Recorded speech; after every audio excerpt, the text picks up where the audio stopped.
song should we listen to? All of them.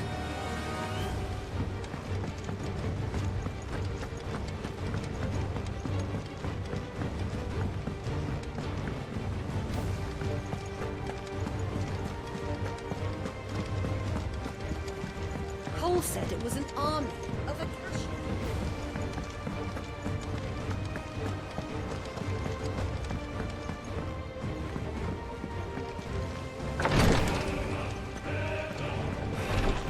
She can't keep this up much. Glory to Griga. There you are. And not a moment too soon. What's happened?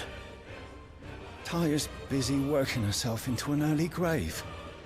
Since the arrival of her latest patient, she's refused to stop, even for a moment.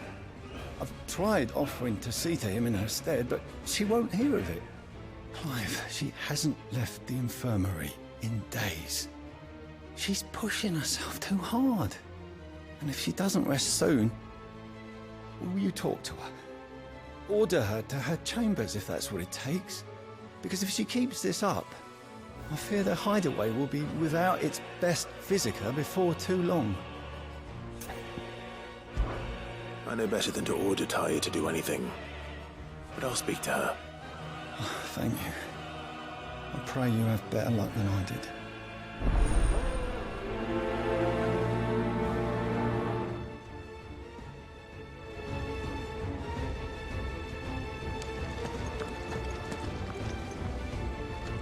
Well, Taya, Rodriguez worried about you.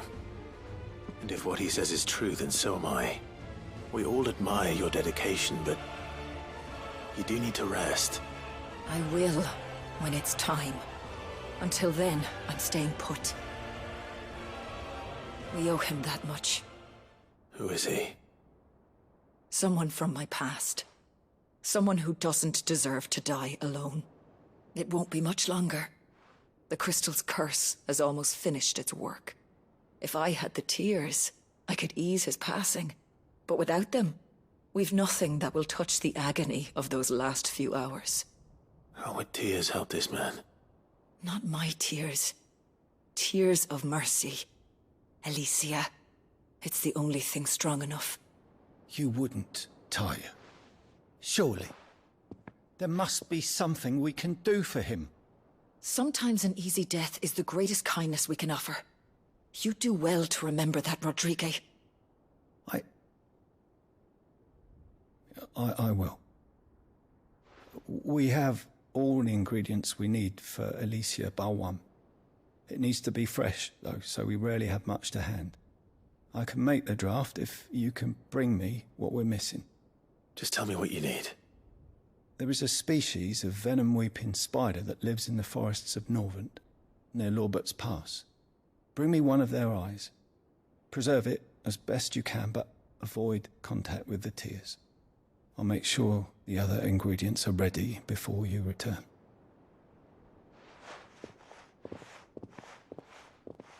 Thank you, Clive. I won't forget this.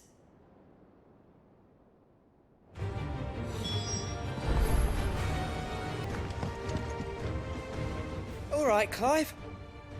Blackthorn told me you helped him out again. Tough for that.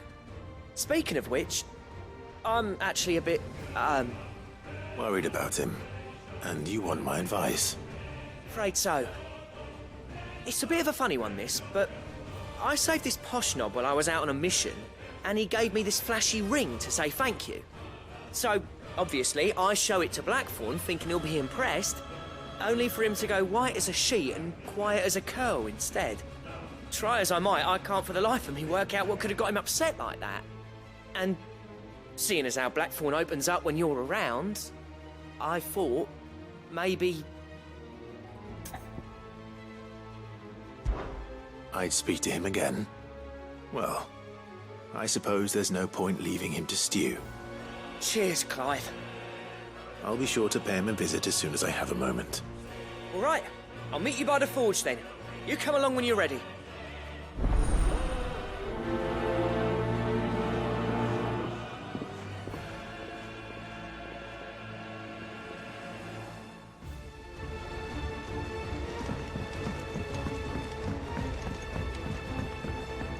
Cole said it was an army of Akasha.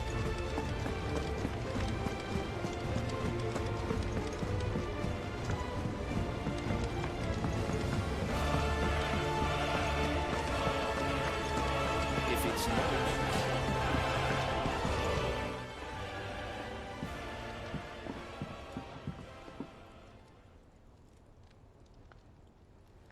Bloody hell, Clive. Not this again. Ain't you got better things to do with your time? That remains to be seen. August tells me he showed you a ring, and that the sight of it clearly upset you. Would you mind telling us why? Come on, mate. Bottling it up ain't gonna help no one. If it weren't the ring, and it was something I said, then I'm sorry. It was the ring, right? It brought back some unhappy memories, that's all. Memories better left forgotten. Memories of what? There are things we'd all rather leave behind, Blackthorn. But sometimes it helps to talk about them. And sometimes it doesn't. Is that so hard to understand? Don't be like that. Fine. If it'll get you off my back. That ring you flashed was the work of Zoltan. We apprenticed together, back in the day. You've never mentioned him before. Why would I? Ain't seen him in decades, and the last time I did, we almost came to blows. The ring brought it all back. I could tell it was one of his the moment I saw it. Vast has improved, though. More than I thought possible. That thing's a work of art. So it was a nice ring. Worth a few gil, maybe. What's it matter to you? It matters because engraving metal's a nightmare, and I've got no bloody idea how he managed it. The fact is, I couldn't make anything even half that detailed. So what? You're an armorer, not a jeweler. I'm the Hideaway's master craftsman. I'm not stealing a living at some backwater village forge. My armor keeps you lot safe, and my swords keep you dangerous. As far as I'm concerned, every swing of my hammer's another blow struck in the name of our cause. So I put my heart and soul into my work. Because the Cursebreakers deserve better than second best.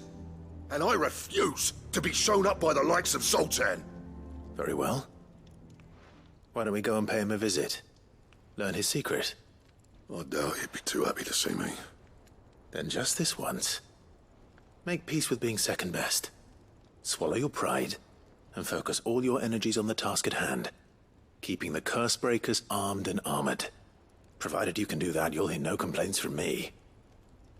But if you can't, and it's going to distract you, we need to do something about it. What'd you say, Blackthorn? You know he's right. And it's not like you'll be going alone. All right. Magic. So, where do you reckon old what's-his-name is then? Zoltan, was it? In Dravozd, my old village. He won't have left. He's the chief. Dravozd, eh? That rings a bell. Not far from Tabor, right? Just north of the fields of Karava. Got that, Clive? Meet us at Dravozd as soon as you can, yeah? And I'll make sure Blackthorn don't get cold feet. Good luck with that. I'll see you there.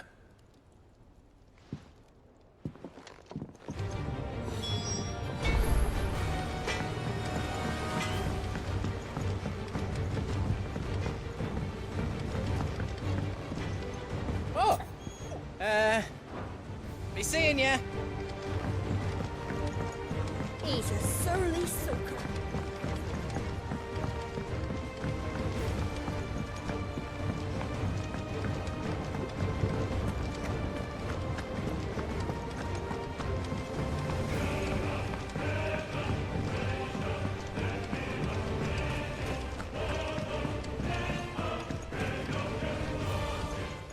Sid, do you recall the flowers I had you bring back to the yard? Vaguely. Is something wrong? I'm afraid so. I was able to get most of the Morganbeards to take root, but they rarely flower. I fear the soil here does not agree with them. However, I believe I have a solution. I can't wait to hear it. I'm going to marry the Morganbeards with Morbles. I know, but hear me out. Morbles are possessed of a highly choleric temperament. The fire which drives them appears to be maintained by an abundance of nutrient-rich ether drawn from their environs.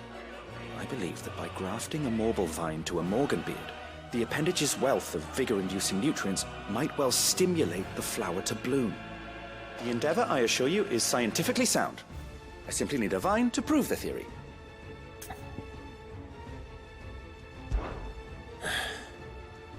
And all you need is a single vine from an ordinary Morble. That is correct. A single vine.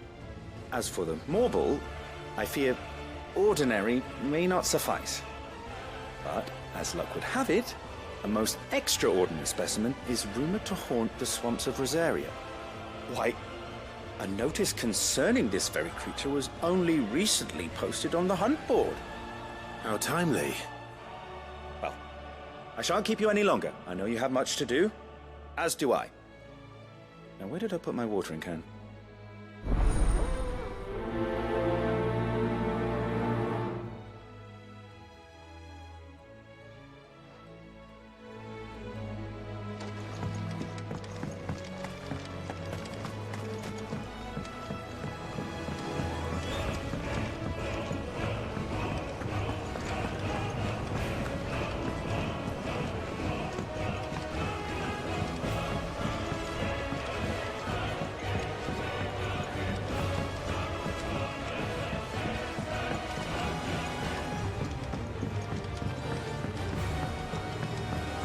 Sid! Heard you were in Canberra fetching your kid.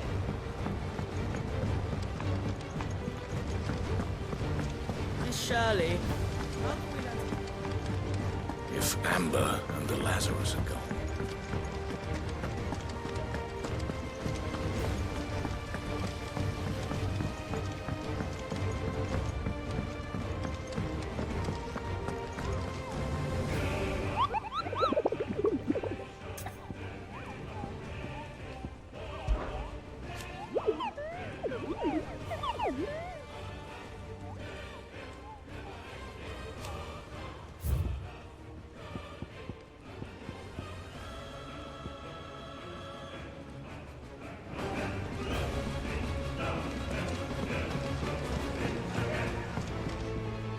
What will it be today?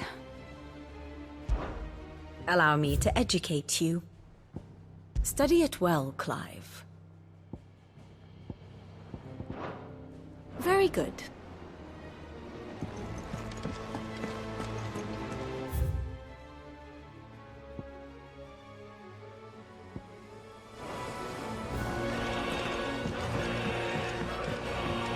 Cole said it was an army of Akashi.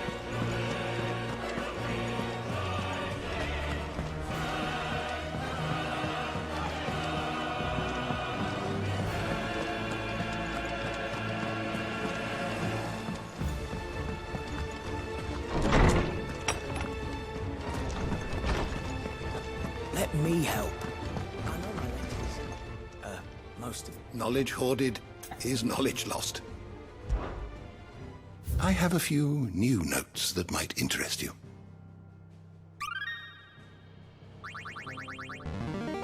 Now this, I believe you will find most interesting.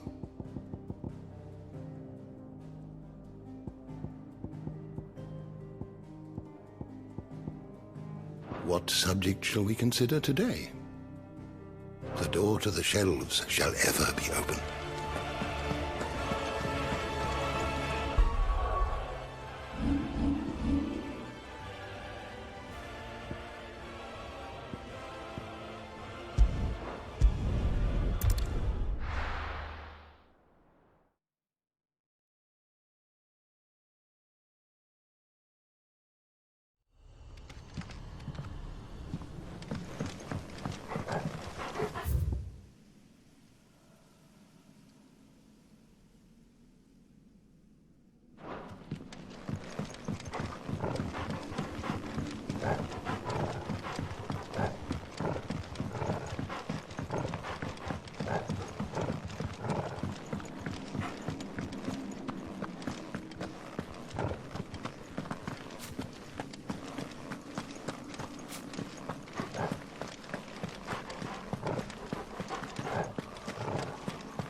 have mentioned his spiders will be the size of curls.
Hopefully one will be enough. Rodrigo will have prepared the other ingredients by now.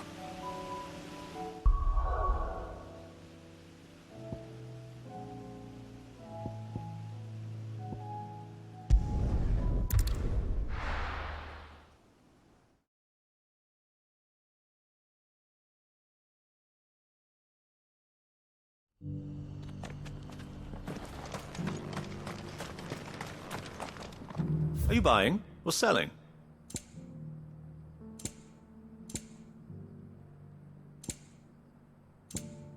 Come again.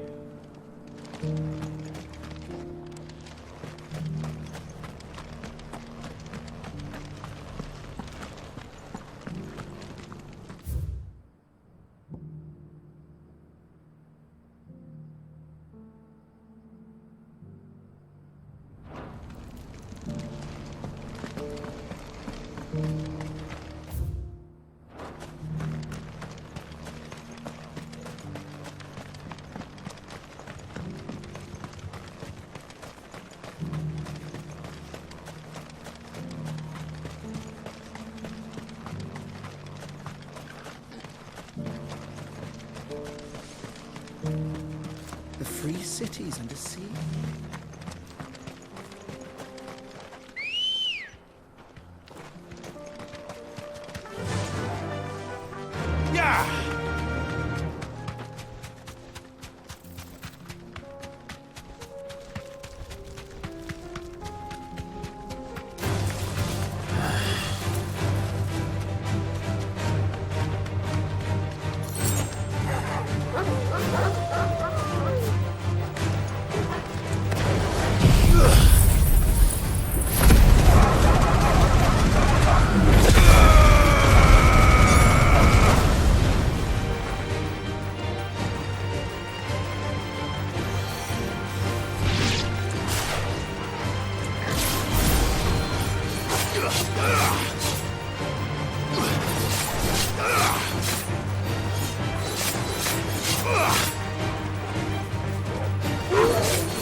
Kicked out already? No. This charmer ain't letting anyone through. Why are the gates closed? Chief's orders. No one's allowed in without his say-so. Not that I'd have let you in anyway. You look like trouble. I suggest you go home. That's what I'm trying to do, you little prick. Ain't changed a bit, have you, Snotty? No. It isn't. Blackthorn. Long time no see, eh? What the hell are you doing here? Well, it was meant to be a surprise, but since you asked so nicely... I'm here to see Zoltan, you fucking numbskull. Now let us through. All right. Just... don't go starting anything with the Chief. Yeah, I promise I won't throw the first punch. That good enough for you?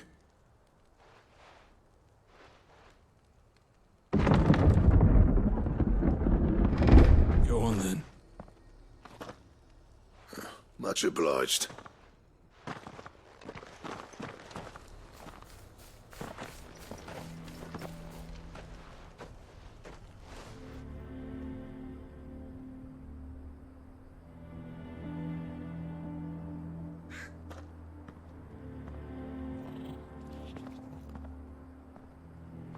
So this is Dravozd. Not much going on, is there? It's a smithing town. When I was a lad, you'd have to shout to be heard over the sound of hammer on anvil.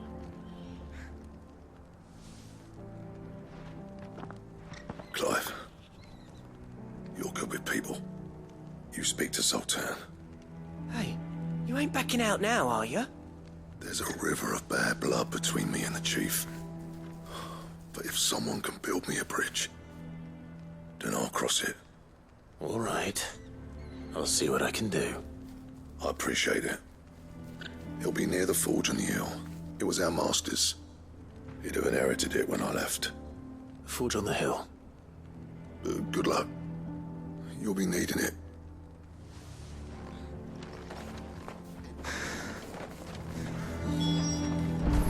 But if we can't fire the forges, how are we going to earn our keep? Mama,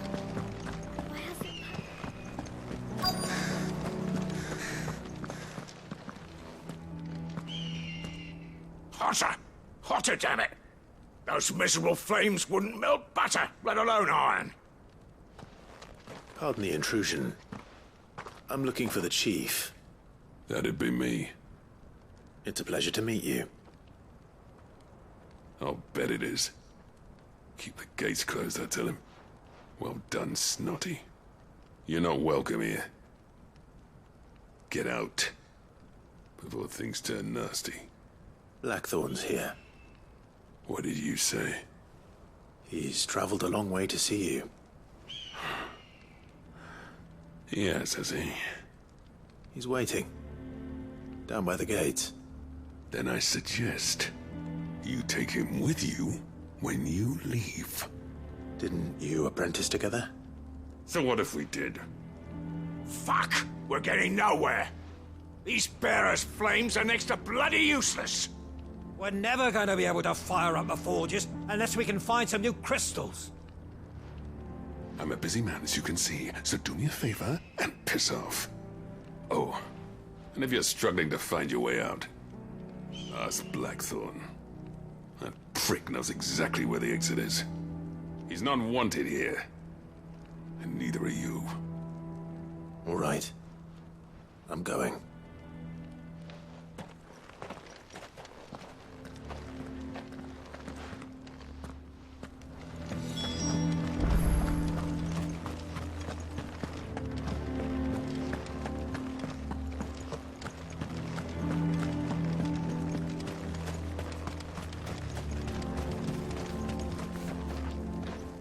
Let me guess. Zoltan told you to piss off. As a personal favor to him, yes.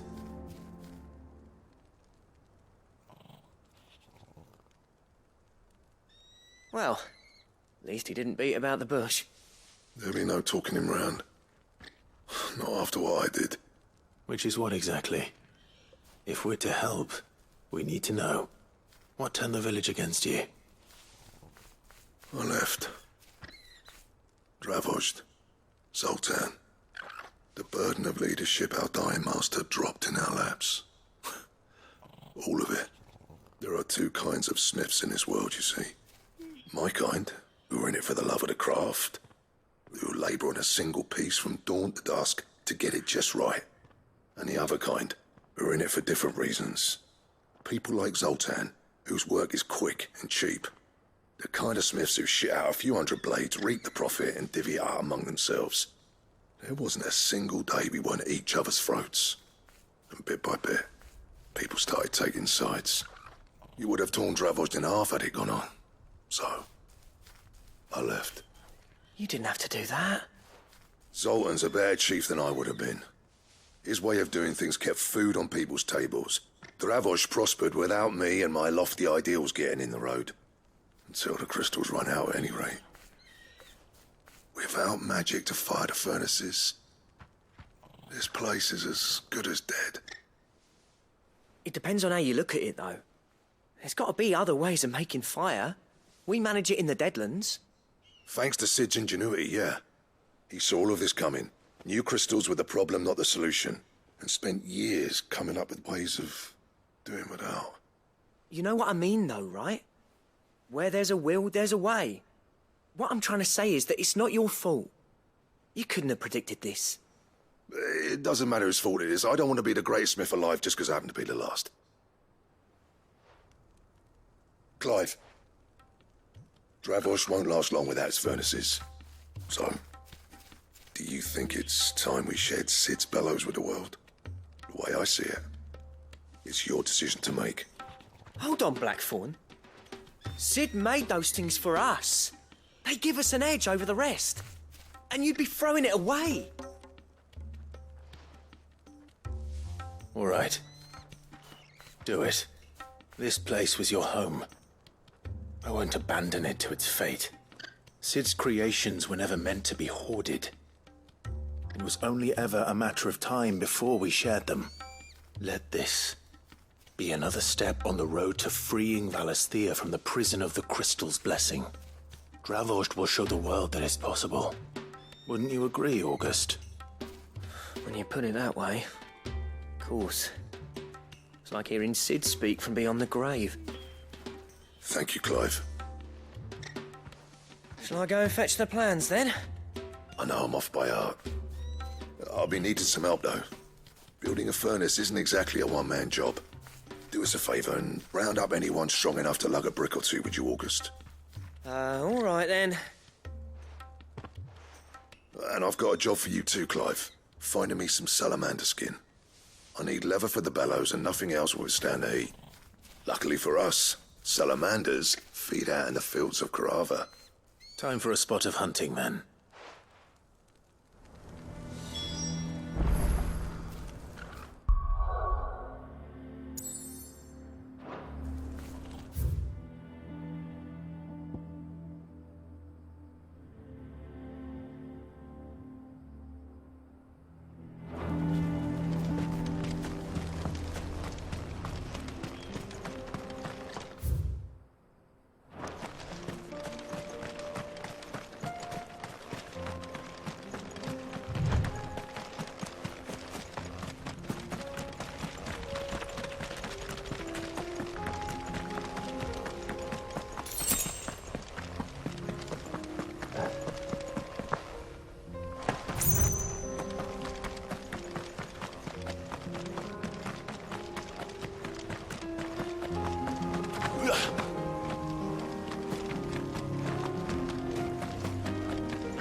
Might take a while.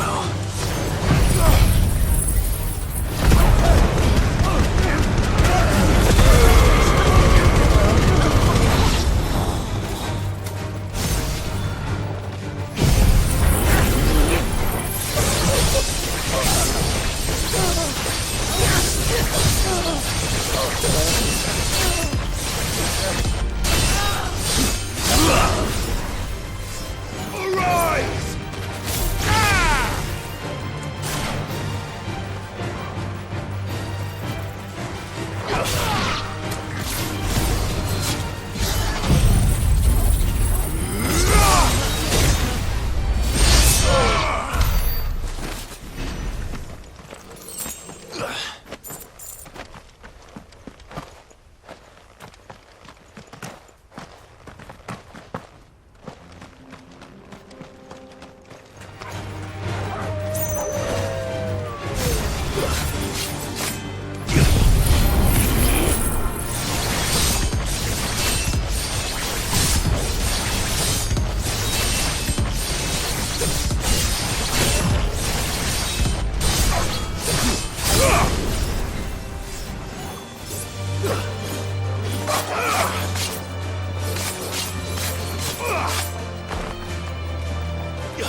No chocobo I've ever seen.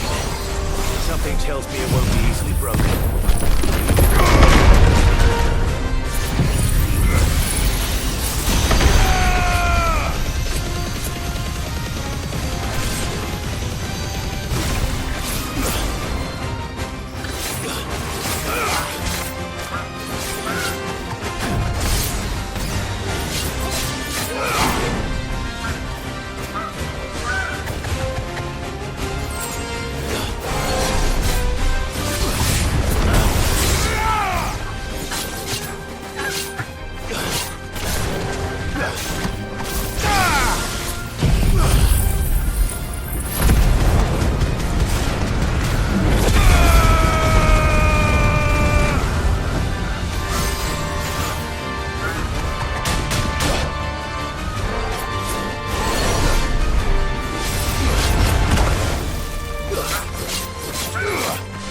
Nice try.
Slow.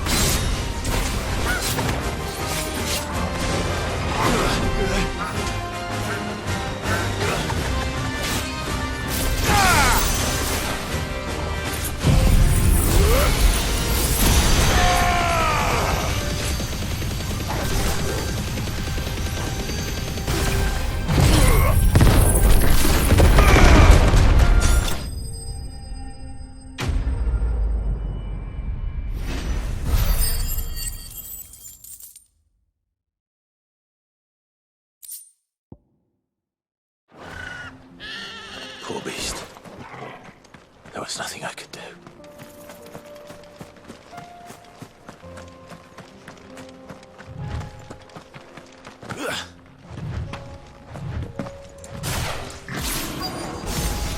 Let's make this quick, shall we?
dare say that will be enough for a decent set of bellows.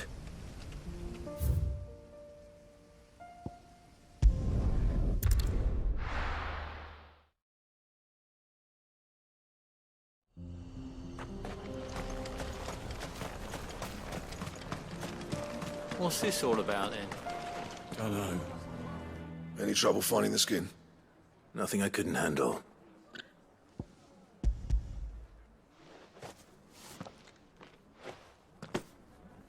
This should be plenty.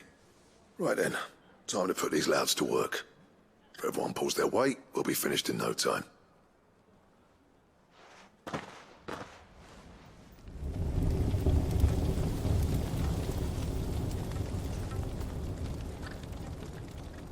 Well, I'll be damned.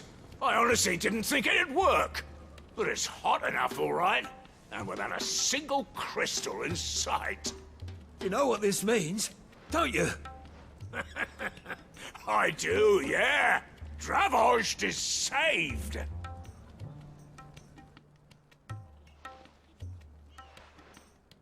Sorry about earlier.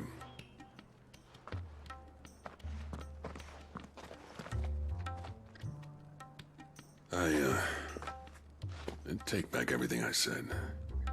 That thing you built us is an honest-to-God's marvel. You saved our village. It's Blackthorn you should be thanking. He oversaw the construction. Give this to him, would you? What is it? Pit Cole's cinders. After he left, I spent years trying to eke the most out of our forges. That there was my answer. Chuck it in the fire, and your forge will burn hotter for longer, which will do wonders for your steel. Our secret for yours. Only fair. I've always envied Blackthorn. Since the day I became chief, I spent every spare moment trying to match up to the bastard. No amount of sleepless nights at the Anvil will ever bridge that gap, though. He's a genius. Plain and simple. The man Dravost needed. But he took all his talent and left. Gifted and free. Is it any wonder I hate his guts? The cinders would mean more coming from you. I need to forgive him first. And that's not gonna happen.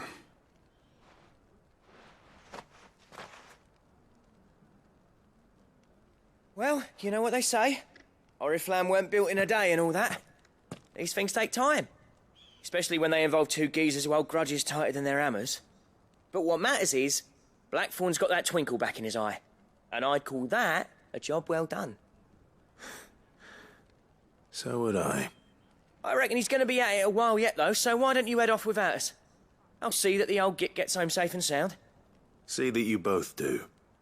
I'll save the cinders till then. All right. It'll be a nice little surprise for him.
My mother's knitting.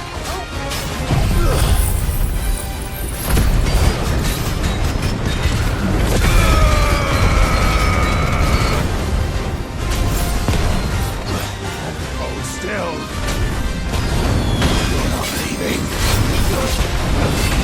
Ready?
Your work here is done.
Faster!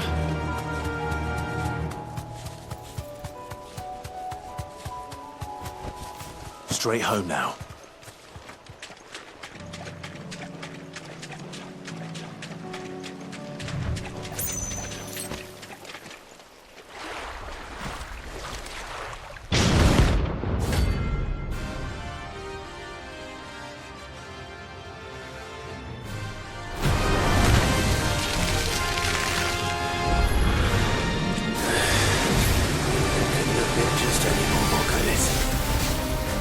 Right then.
anything but ordinary.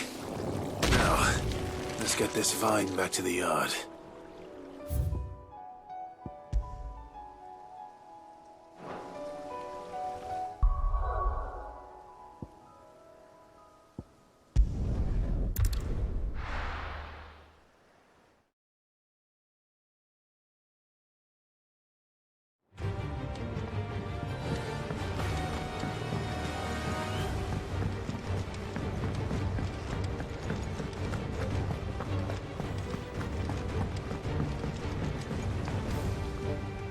Gentlemen, I see you both made it home in one piece. Yeah, well, we didn't want to outstay our welcome. The whole village turned out for a go on the bellows after you left. Everyone except Zoltan has. Didn't see hide nor hair of him. Oh, but that reminds me. I have something for you.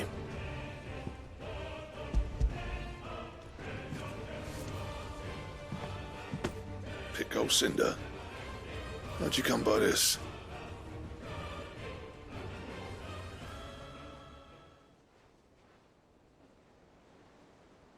And you're sure he wanted me to have it?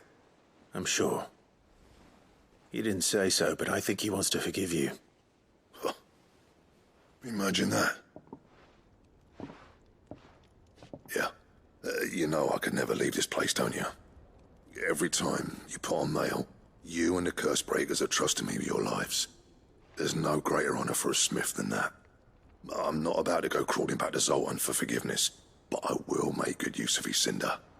And if that helps save even a single life, then he'll have my gratitude. What was it you said he called me? Huh? A genius? And he spent sleepless night trying to copy me, did he? Sounds like I better get to work. I've got a reputation to uphold. It's good to see you back on form, Blackthorn. I don't know how you pair put up with me sometimes, but I'm grateful all the same. Now, where was I? Oh yeah, about to put Zoltan back in his place.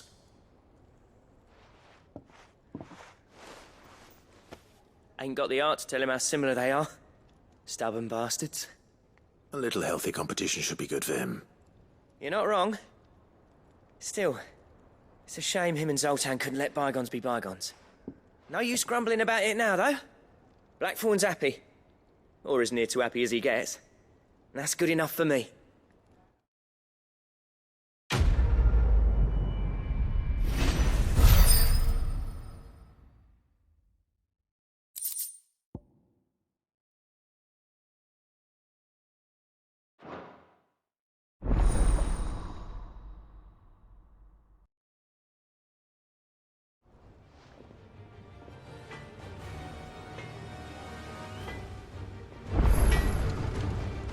Trouble with your gear, or... What do you want?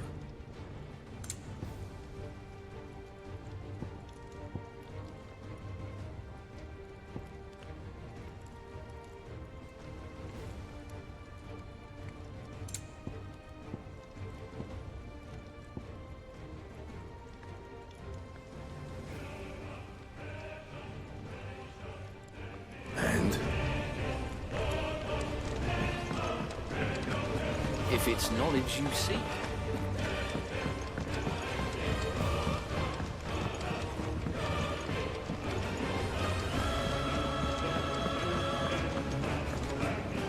Cole said it was an army of Akasha.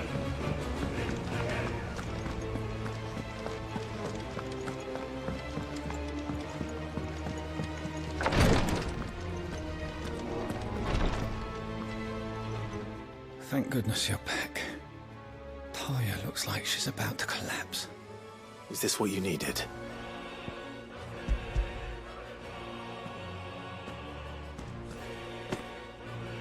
Yes, it is. Thank you, Clive. I'm loath to give a patient Alicia, but Talia's right. Sometimes it's all we can do.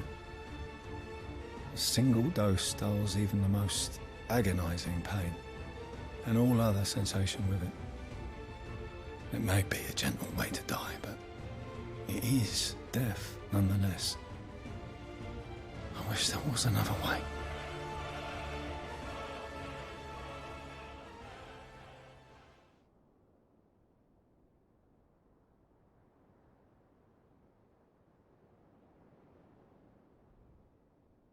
How are you feeling? Light, mid-here. Drifting on waves. Good. Just relax. Let the waves carry you to a better place. Thank you, Daya.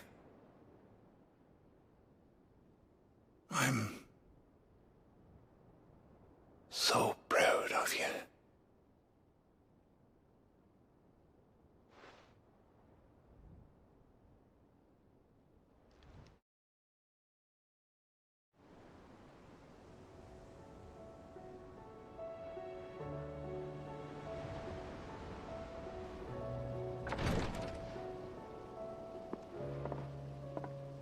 He's gone.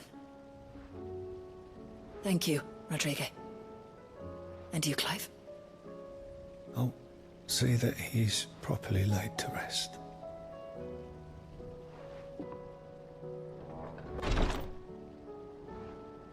The man you helped today was my mentor, back in the Southern Isles, on the front lines of some meaningless war.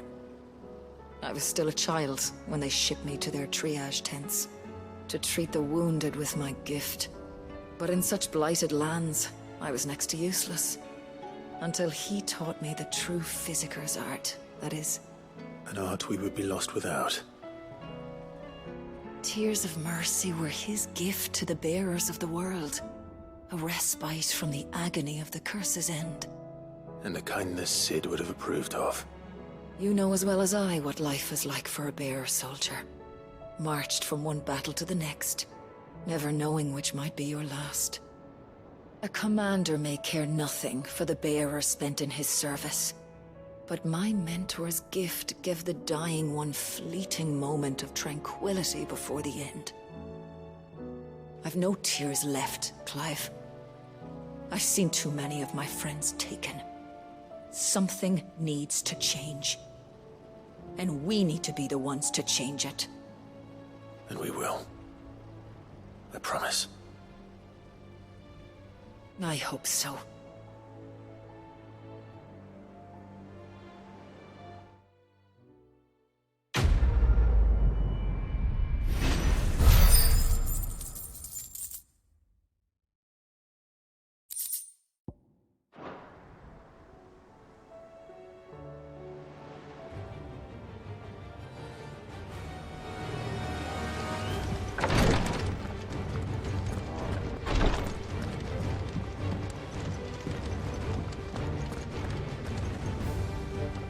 Clive, I wanted to give you something for the kindness you showed my mentor.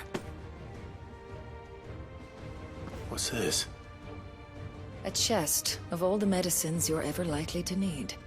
Seeing as you're so reluctant to come to the infirmary, I thought you might as well take a part of the infirmary with you. I'm sure it will be very helpful indeed.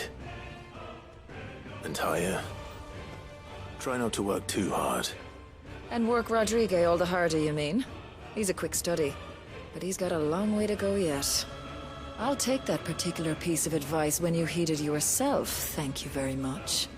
Besides, who else is going to see that your brother takes his medicine? Who indeed?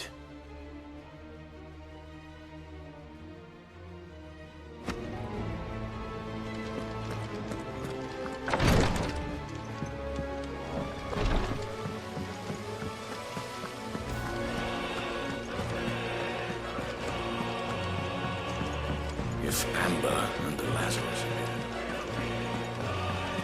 here. Shirley.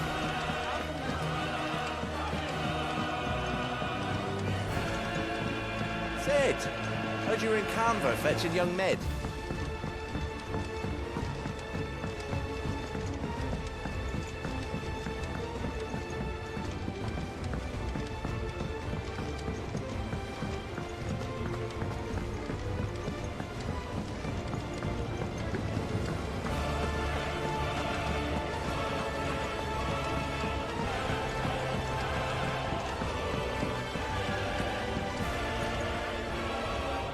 Sid, I can't help but notice that your satchel is twitching in a most violent manner. Yeah. It's your problem now. amazing specimen. The flesh positively throbs with vitality. If I can successfully graft this to the Morganbeards... When I successfully graft this to the Morganbeards, I suspect the results will be immediate. I shall begin at once.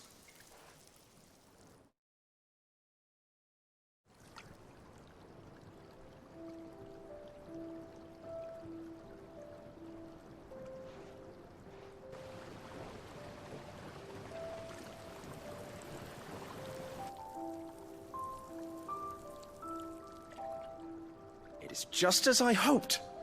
Witness how the Morganbeards have taken to the blighted soil. How they bloom with heretofore unseen vigor. Why, I dare say such a vine graft would yield similar results when applied to other specimens as well. I'm glad I could be of assistance. You've not only helped us, Sid, you've saved us. Do you recall the extract with which I provided you before? I took a moment to distill some more, but this time with the petals from the invigorated Morganbeards. And would you believe? Its potency has nearly doubled. You must accept this vial as thanks for your assistance. The rest, I shall give to Taya.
Right, Clive?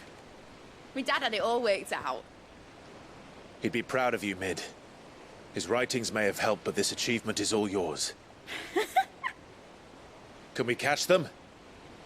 The Ainayar's one of the largest, fastest vessels ever built. And it won't help she has the wind at her back. Any other ship would be hard-pressed to keep pace with her, let alone reel her in. But this isn't any other ship. This is the Enterprise! And the world's never seen anything like my dad's engine.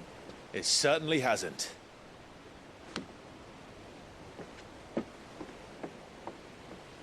Clive, what do you know of Barnabas Tharm?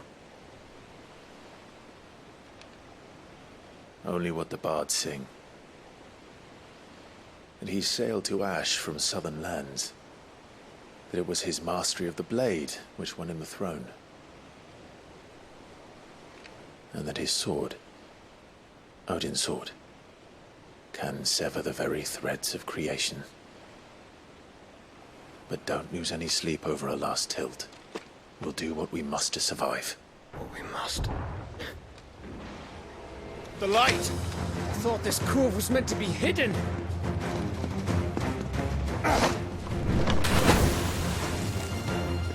Mid! Company!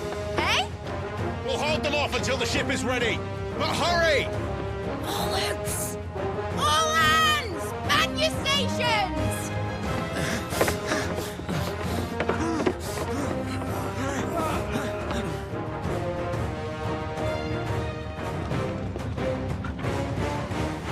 Everyone with me?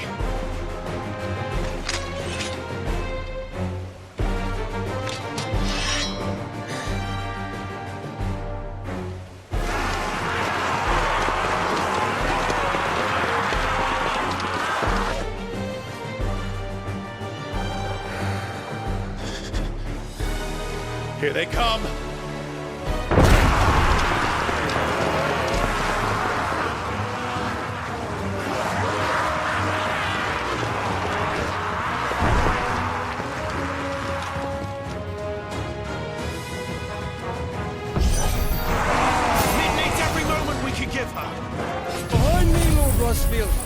I'll take care of these fuckers.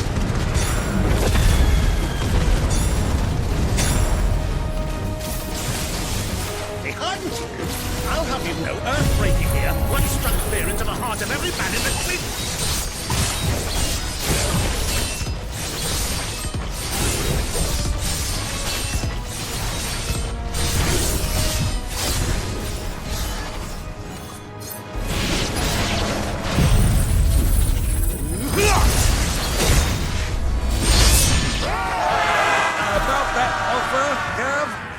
How are we doing, Mid?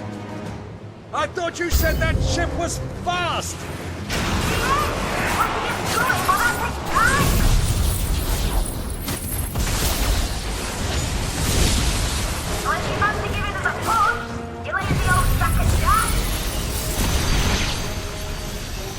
Old? I've got this alive in 20 summers! Come on, then! Which of you lot fancies meeting Ogre Killer next? I thought it was called Heartbreaker.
That was easy enough.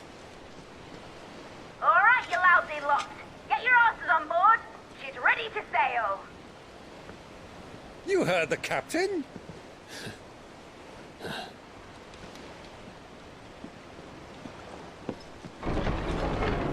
Clive.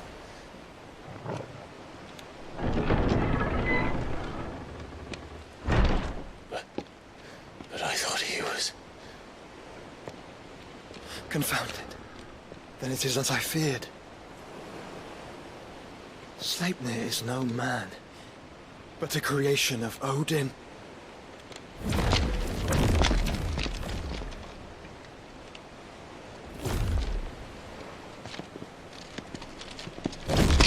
Phoenix's fiery fundament. Have you no normal enemies?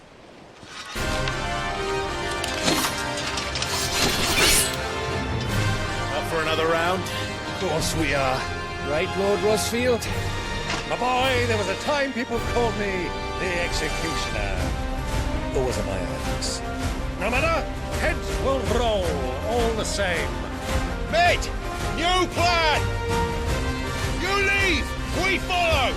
Follow? Swimming, are you? Oh, bugger me! Weigh anchor! Engine's dead slow ahead!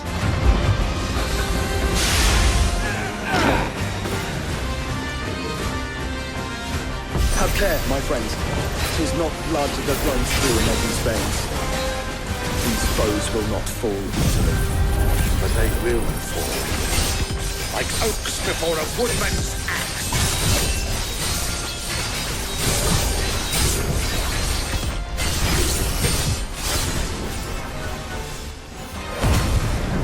Good thing I brought one!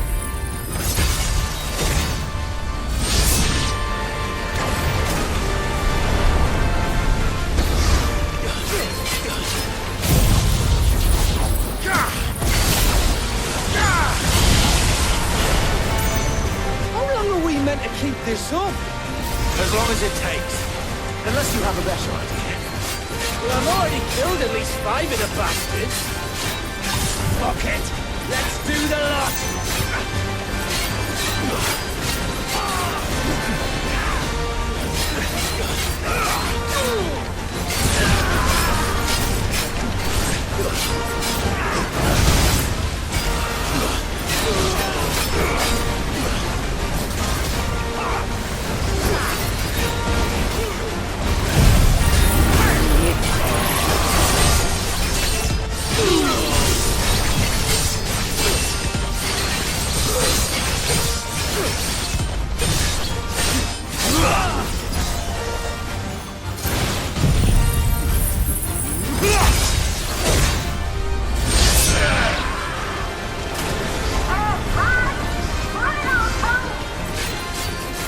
Should we make for the ship?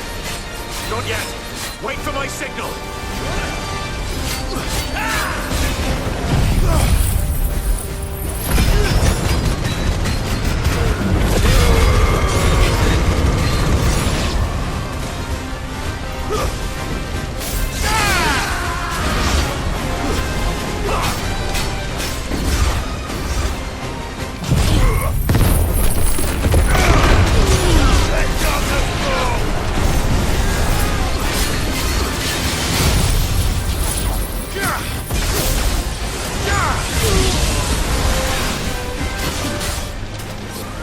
In your own time, Clive!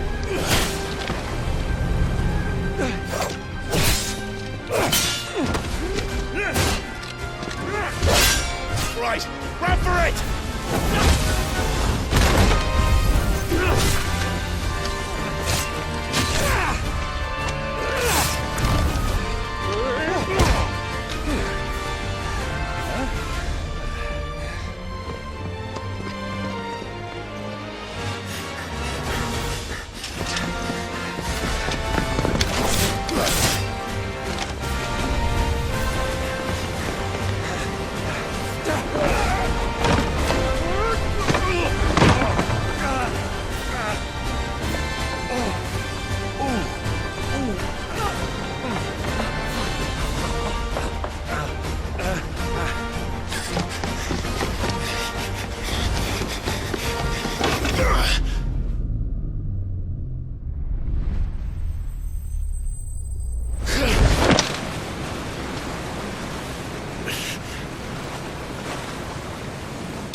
Now, mate! Alright, engine full ahead!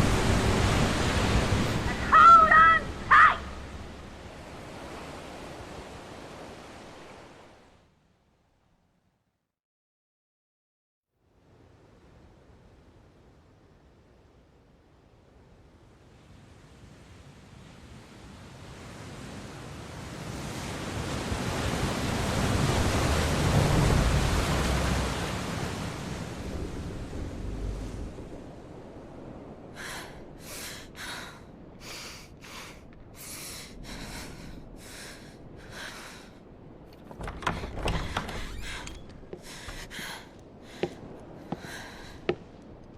What do you want?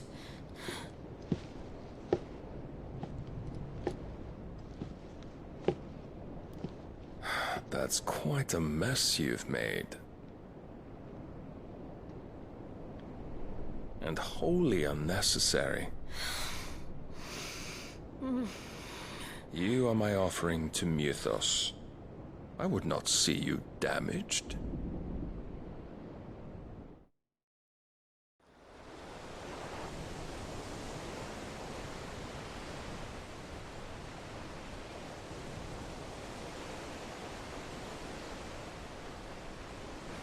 Now back to your stations!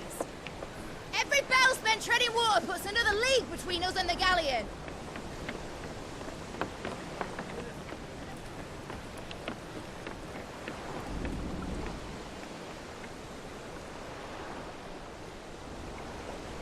I don't suppose Mid has a spare engine?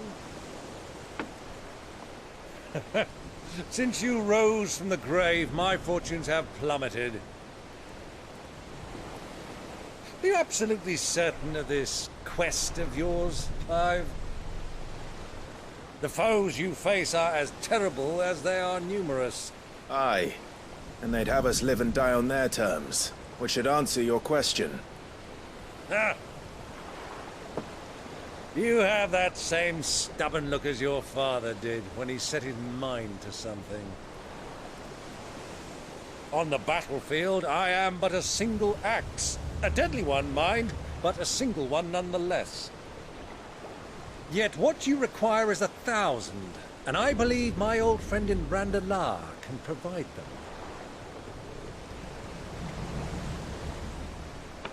Take care, Clive. I have many more tales of your father's exploits to share. And I cannot very well do that if you're dead. Again. Good luck, Uncle. And may fair winds attend you. As for you, Joshua, take care. I shall do my best, Uncle. Farewell, my nephews. When next you see me, it shall be with an army at my back.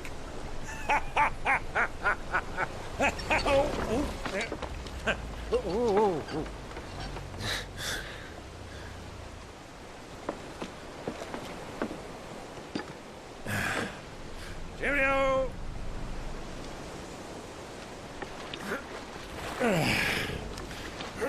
Oh, yeah. Do keep up, my boy.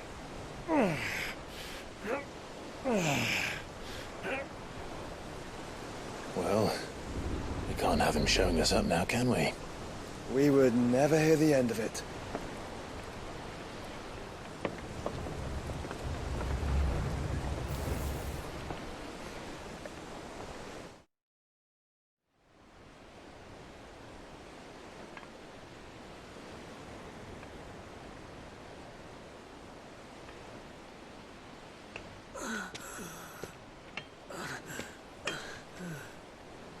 Great God of mercy.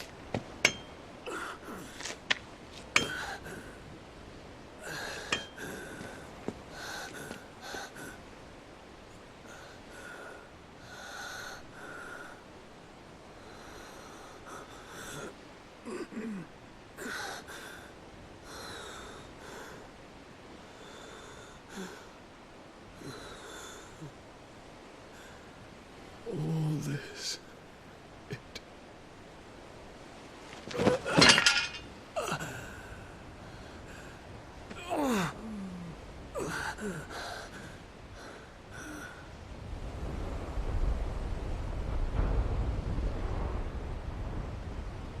What have I done?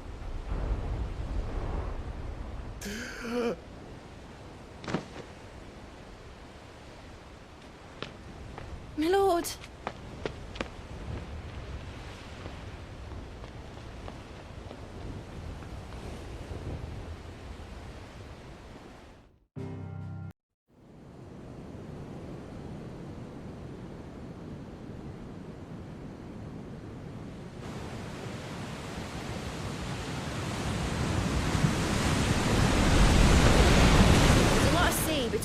Waloed, but any ship heading north has to round Zemeckis and put through the Narrow. Maintain our current bearing north-northeast, and we'll catch the Black Galleon before she vanishes again. What's to prevent her from circling around Ash from the south? With these winds in those waters, it'd taken forever and a fortnight to reach Stonehere. Mid knows what she's talking about, Clive. Better than any of us lot, anyway. I say we do as she tells. Sails on the horizon. She's ours.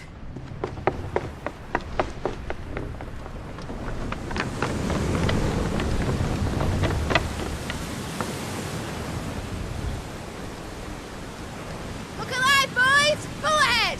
And keep those furnaces fed! Aye, aye! Do you feel that?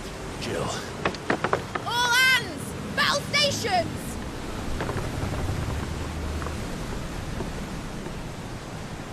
Let's see what this girl can do.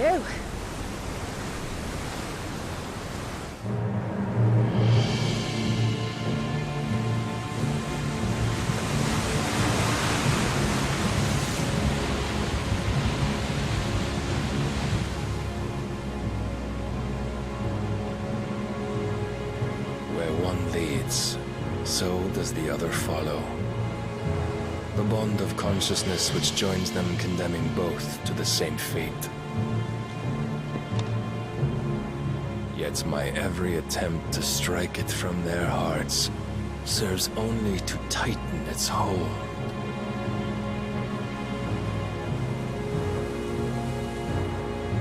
Fascinating.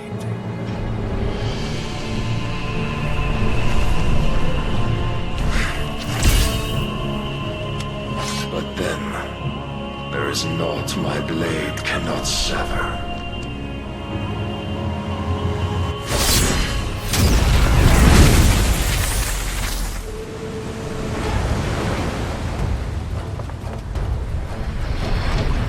Great Grigos, gosh!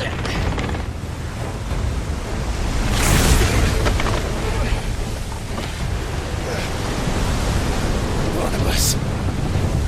Hard apart! Heads down, you brutes! And brace for impact!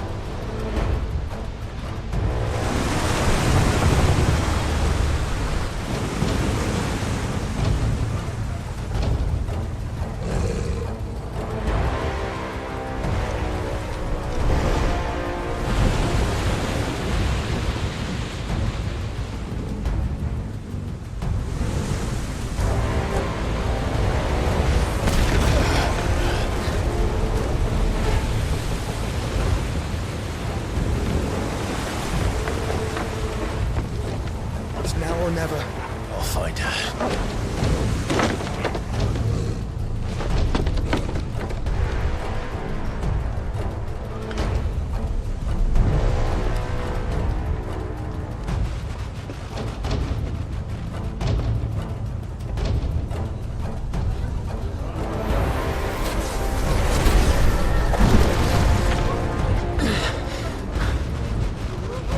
Bloody hell! How to starboard!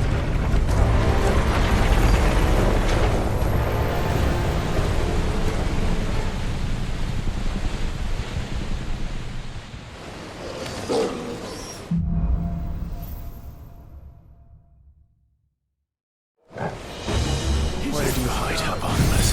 Captain's down!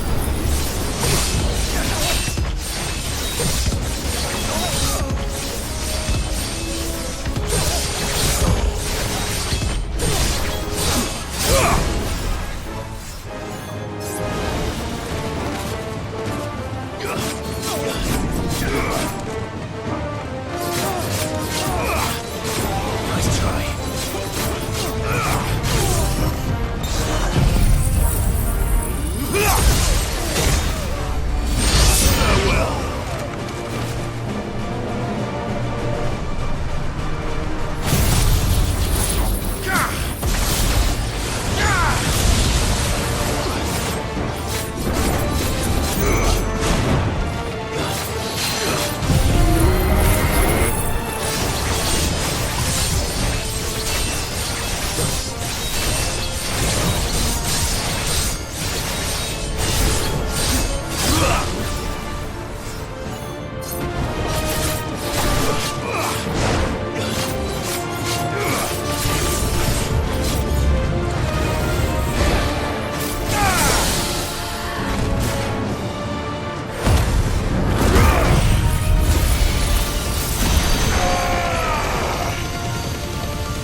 both of you.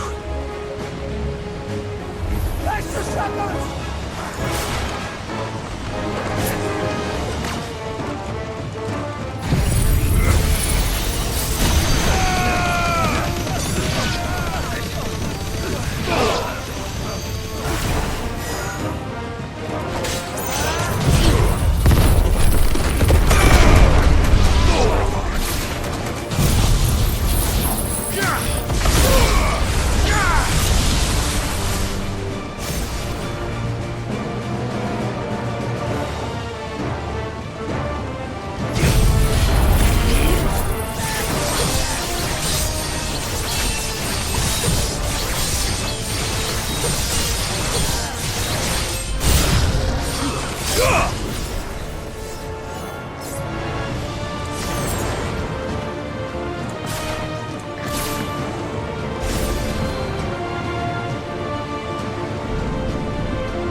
back!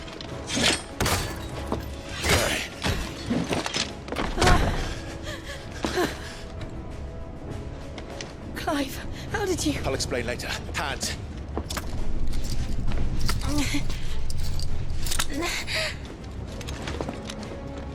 Can you walk? Out of here I can.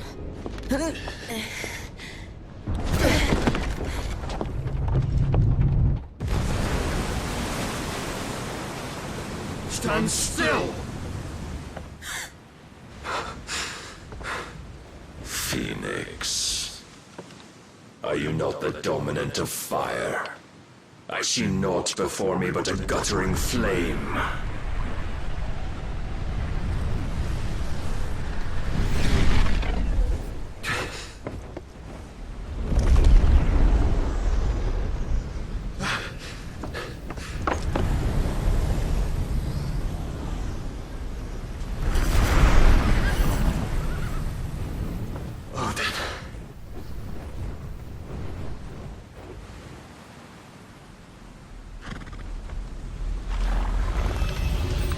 In earnest, then.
Can you go on?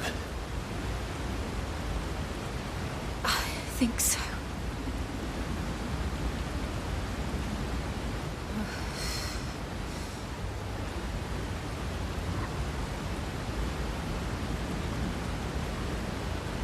But to where?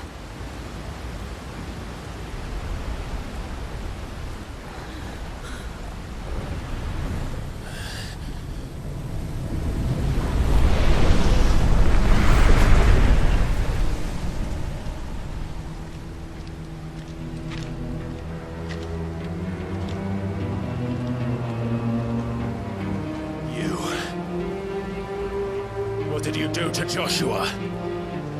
The Phoenix? Oh, I expect he will survive.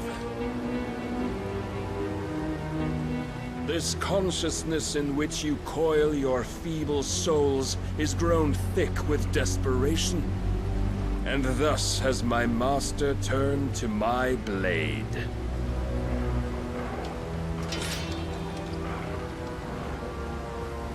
The world will soon be painted in black. And all that live shall gather in death's autumn wake. Not if we remove the cause of this misery. Not if we destroy the last of the Mother Crystals and restore balance to the world. Come. Do you truly think it's so simple?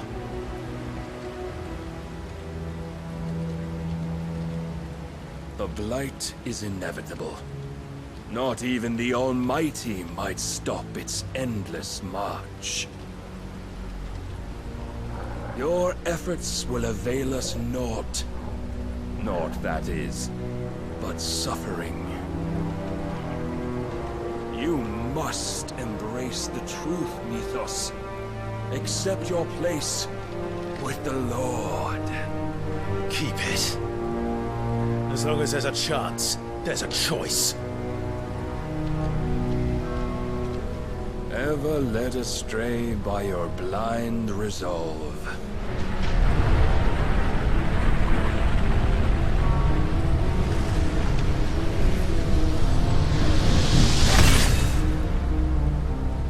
Now, it is time you learn the inevitability of your divine fate. However much it may hurt. Get as far away as you can. Clive, no. Trust me, Jill.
Down, dragging you ever further from your purpose. And what is my purpose?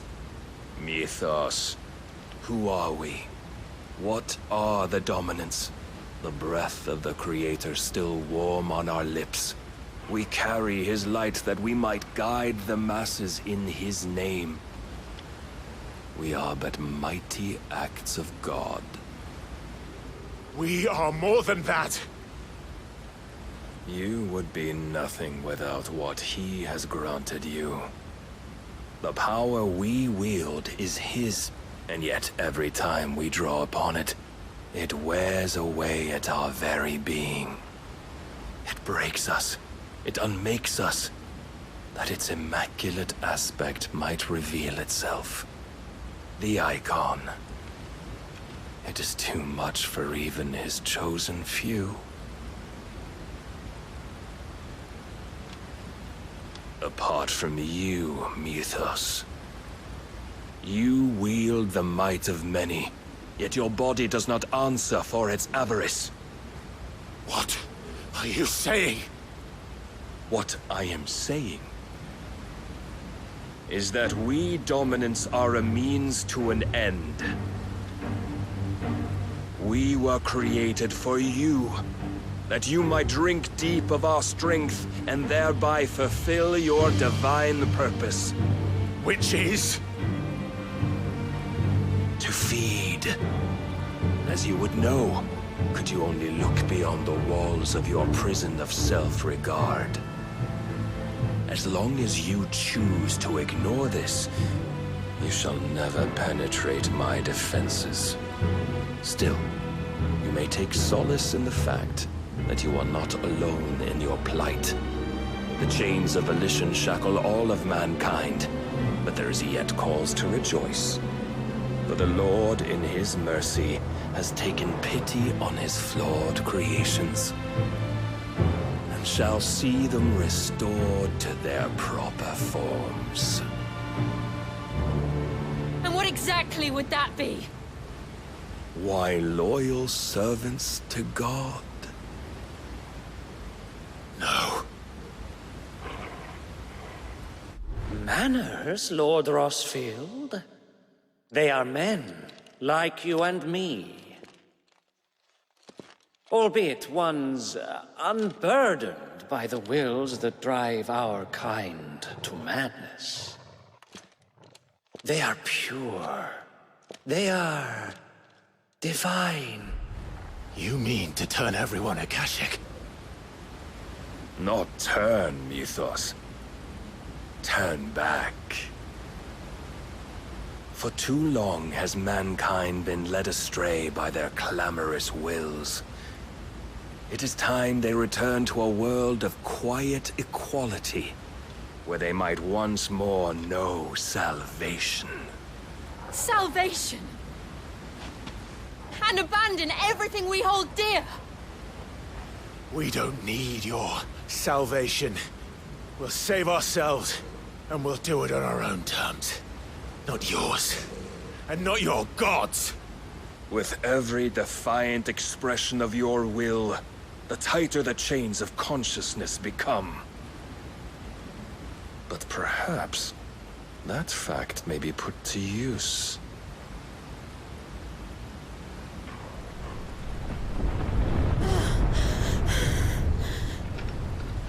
Clive!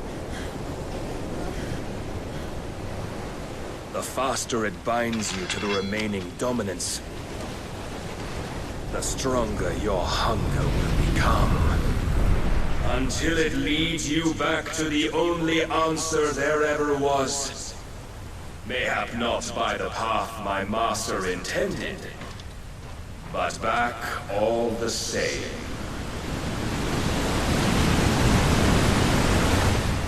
Ash is not far. I could freeze a path. You're in no fit state. Probably not, but I can try.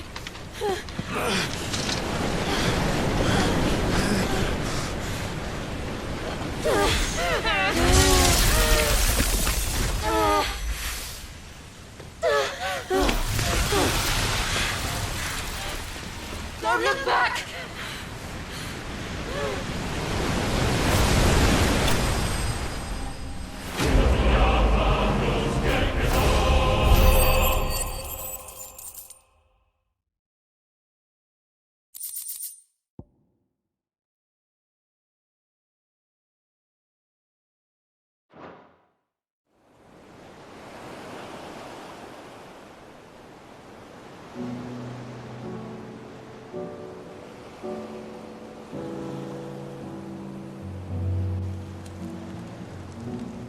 The others are safe.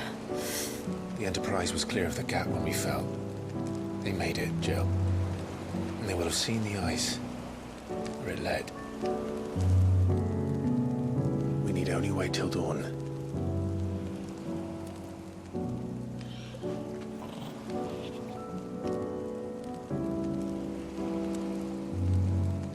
This is the second time Barnabas has bested me. I'm powerless against him. And maybe there really is nothing else for it but to give yourself to his master.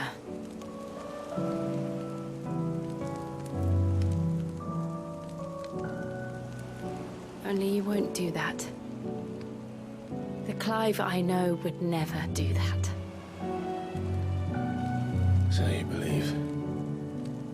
But do you really know me? If what Barnabas said was true, then I'm more monster than man. And each time I summon the flames from within, I burn away the things that make me who I am. Do you, though? Think of what you've used that power for. Of all the people you've saved. It doesn't matter how or by whom it was granted, only how you choose to use it. And you've chosen to use it for good, haven't you? I've also used it to kill. What if that's my purpose? What if it's all I'm good for?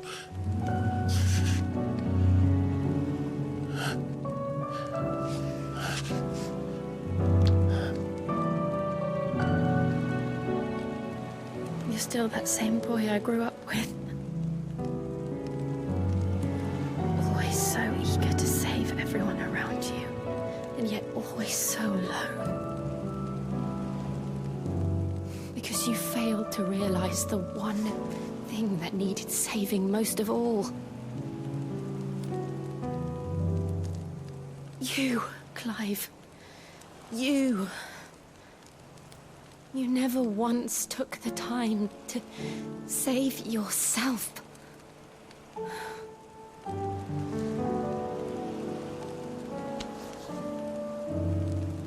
Myself.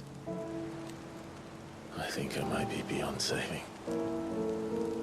No one is beyond saving. Provided they want to be saved. You fight to survive. And you survive so that you may protect those you love. It's what you do. What you've always done.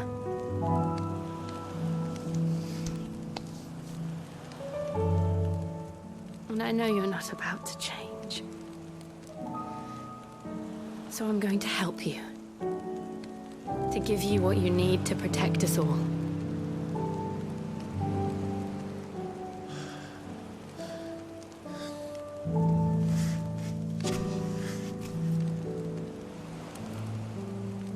Jill. Are you sure? If this is what you want, then...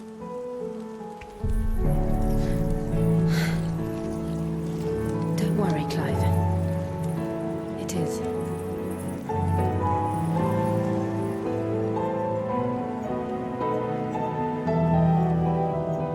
This burden, I'll give you the strength to bear it alone. But I'm not alone. These burdens I carry, my sins, my pain, my sorrow, I see now that they are all a part of me.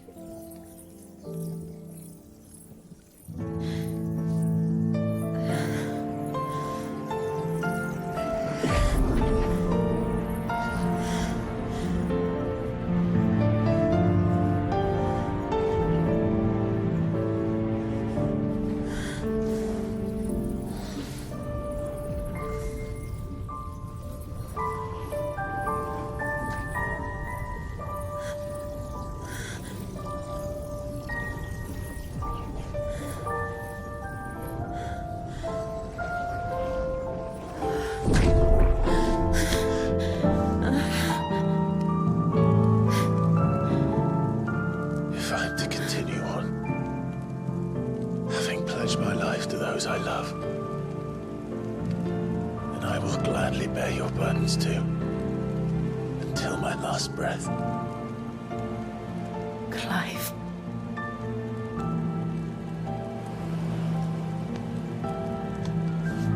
I promise you, Jill, we will find a way to escape this fate. Find a way to save each other.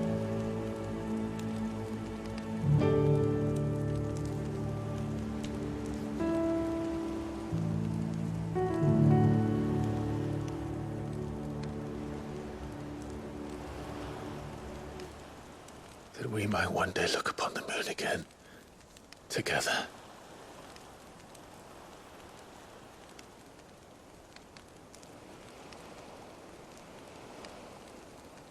And I promise you, Clive, that I will be there, no matter what you must become. I know.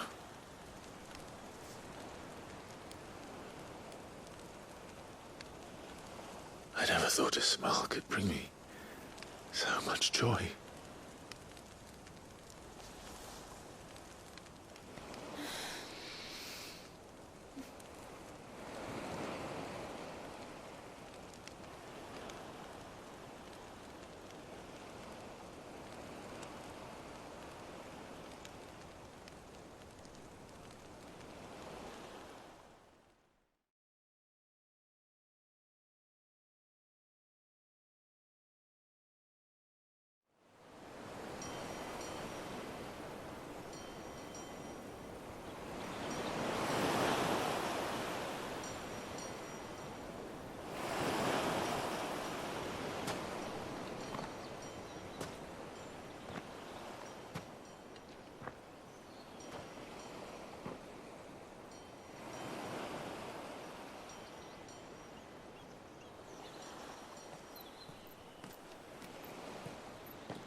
What of Barnabas? Do we pursue him? No. Our paths will cross again soon enough. Whether we like it or not. Besides, there is something we must do first.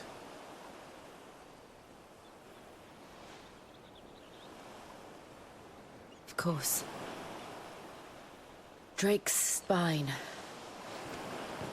The last Mother Crystal. The Einherjar is at the bottom of the sea. Waloed won't dare move on Storm without her. But they know we're coming now. We'll need a plan. And a damn good one at that. Then let's go home and find one. Ash will have to wait.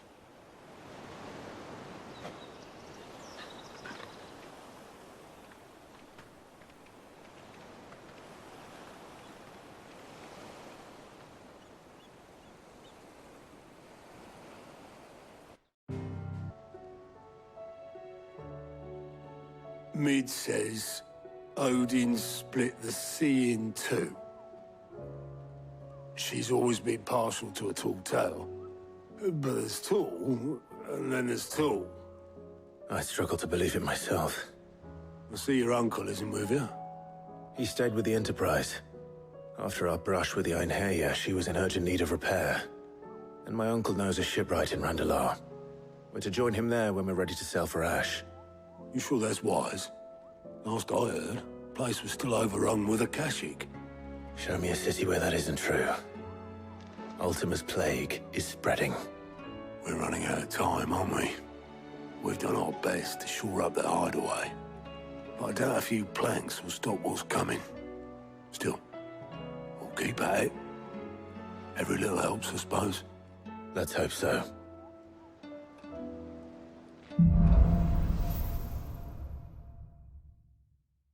I should visit Joshua, assuming Talia will allow it.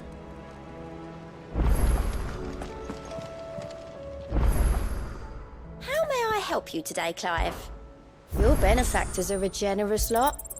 You earned this. Come again. I may have more for you.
How was she? The Enterprise, I mean. Ah, Sid. Just the man I was hoping to see. Did you have a mo? Don't tell me. You need more bomb ash. Oh no, we still got plenty of that left. I'm working on bringing another one of the Chief's designs to life. This time, it's a new smelter. It's got a reverberatory hood over the top for additional thermo amplification and a system of reciprocal recirculatory regenerators that let's just say it gets very blimmin' hot. A heck of a lot hotter than anything Blackthorn's got in his forge, that's for certain.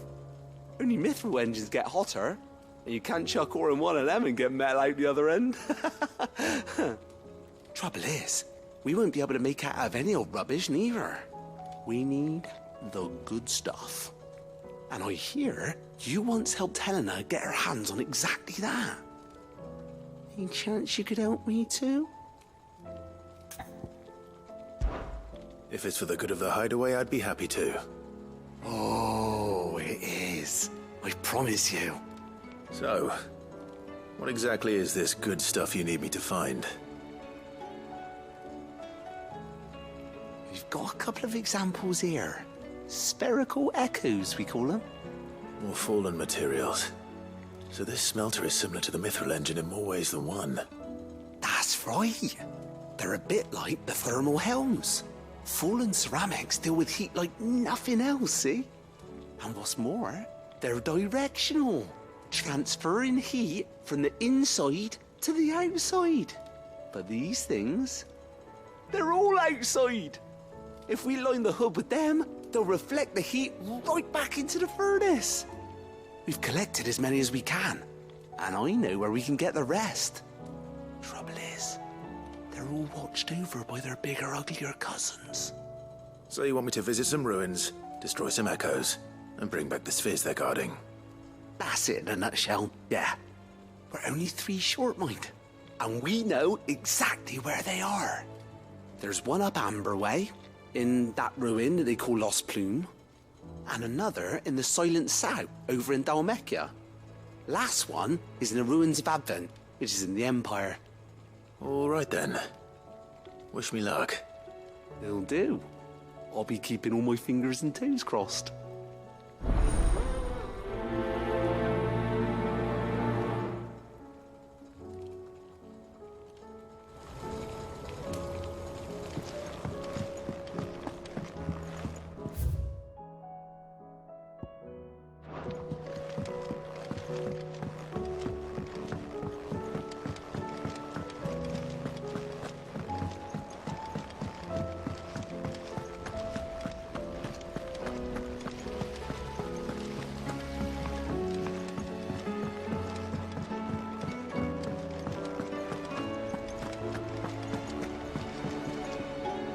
Heard the bad news then, did you?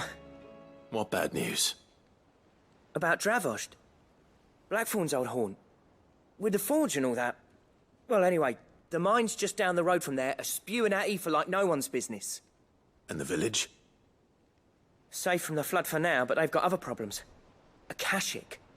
Every creature in the area's either turned or on the way to turning, apparently. Zoltan and the others are living on borrowed time. They need help, and quick.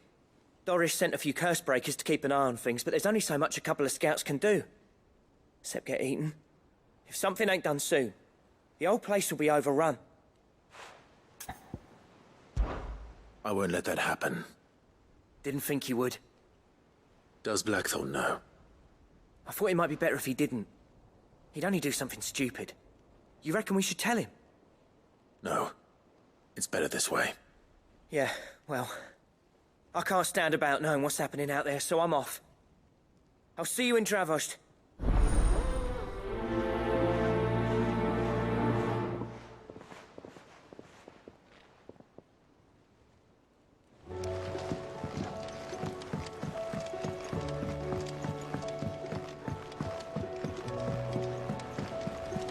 Covered in nicks and lumps, the lot of them. Come back.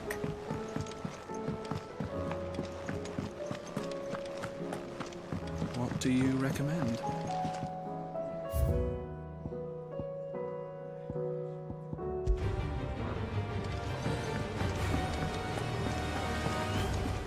Oh, don't tell me we've run out of Papio nuts and all. Trouble with your gear, or... Yeah. The weight of all that shit. Clever girl, that one. So, what'll it be? No scratches, right? That it? Fine.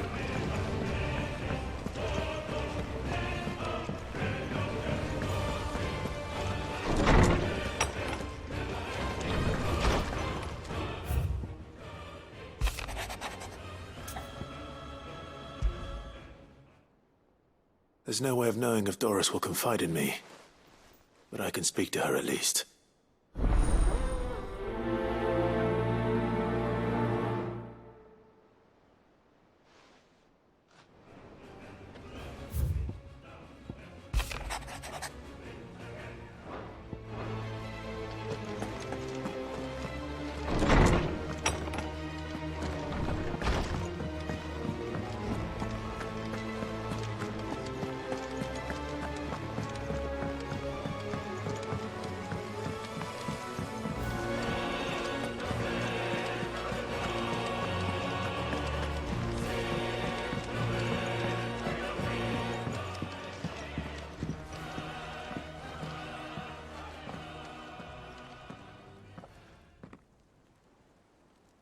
Where are you?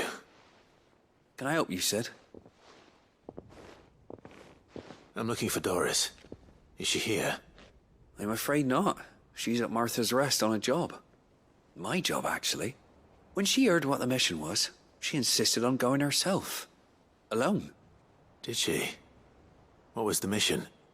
following up on some new information.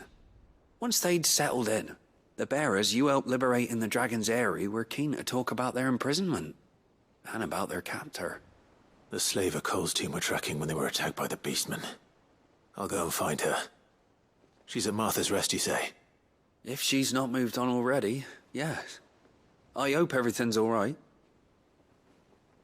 Why would Doris insist on going alone? Maybe Cole was right to be worried.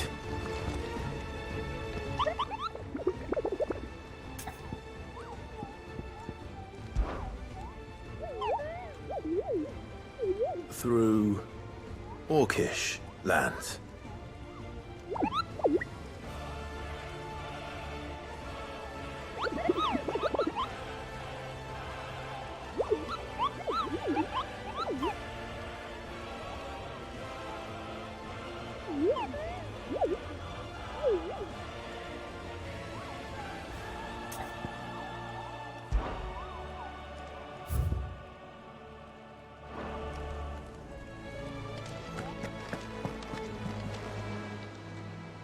Clive. Here you go.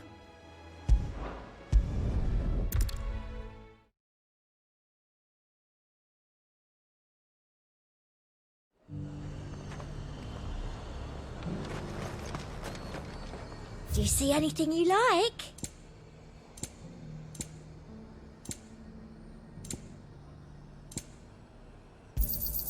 An excellent choice.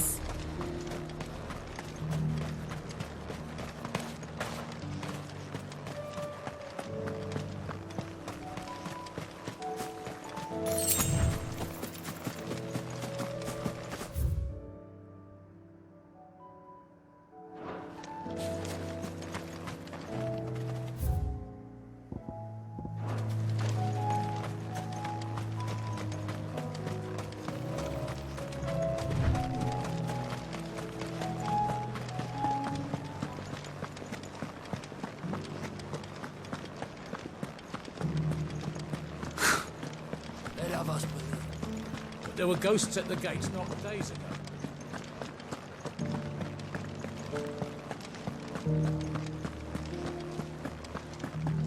Those things I said before. So many were injured. Oh, Clive. What am I to do? My wards and I may soon be without a home. What's happened? The High Cardinal has descended from his lofty throne and taken up residence here in Northreach. The High Cardinal? Leader of the Council of Elders, second only to his Radiance at the head of the Imperial government. Not that any of those things still exist. Now he goes by his noble title, the Duke of Oriflamme. And what does he want with Northreach? He wants to transform it into a military stronghold. A foundation upon which to build a new Sanbreque. He's already secured the support of the various army remnants, with promises that they shall be afforded the respect they deserve in his empire. One built on the confiscated property of the people. He would rob the populace to pay for it.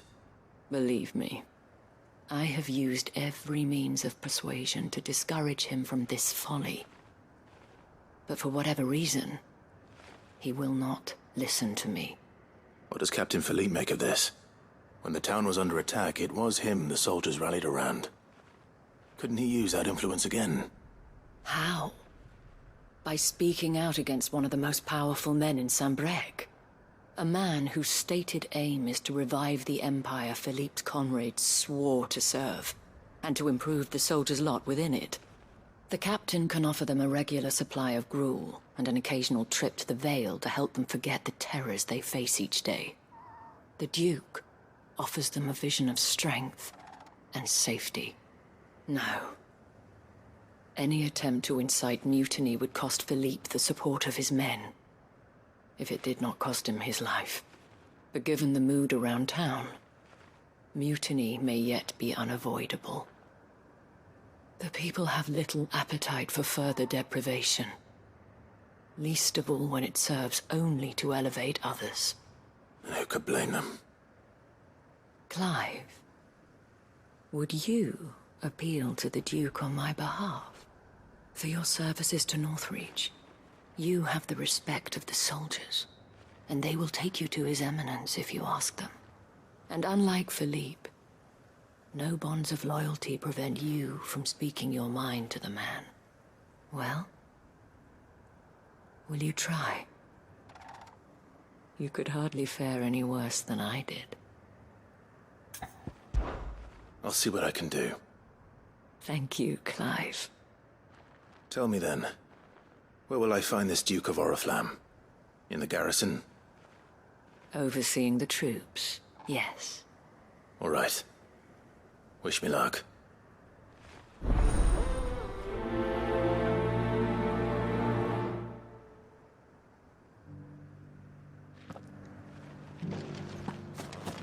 I may have met this Duke before, at the Remembrance Ceremony. Let's hope I didn't make a strong impression.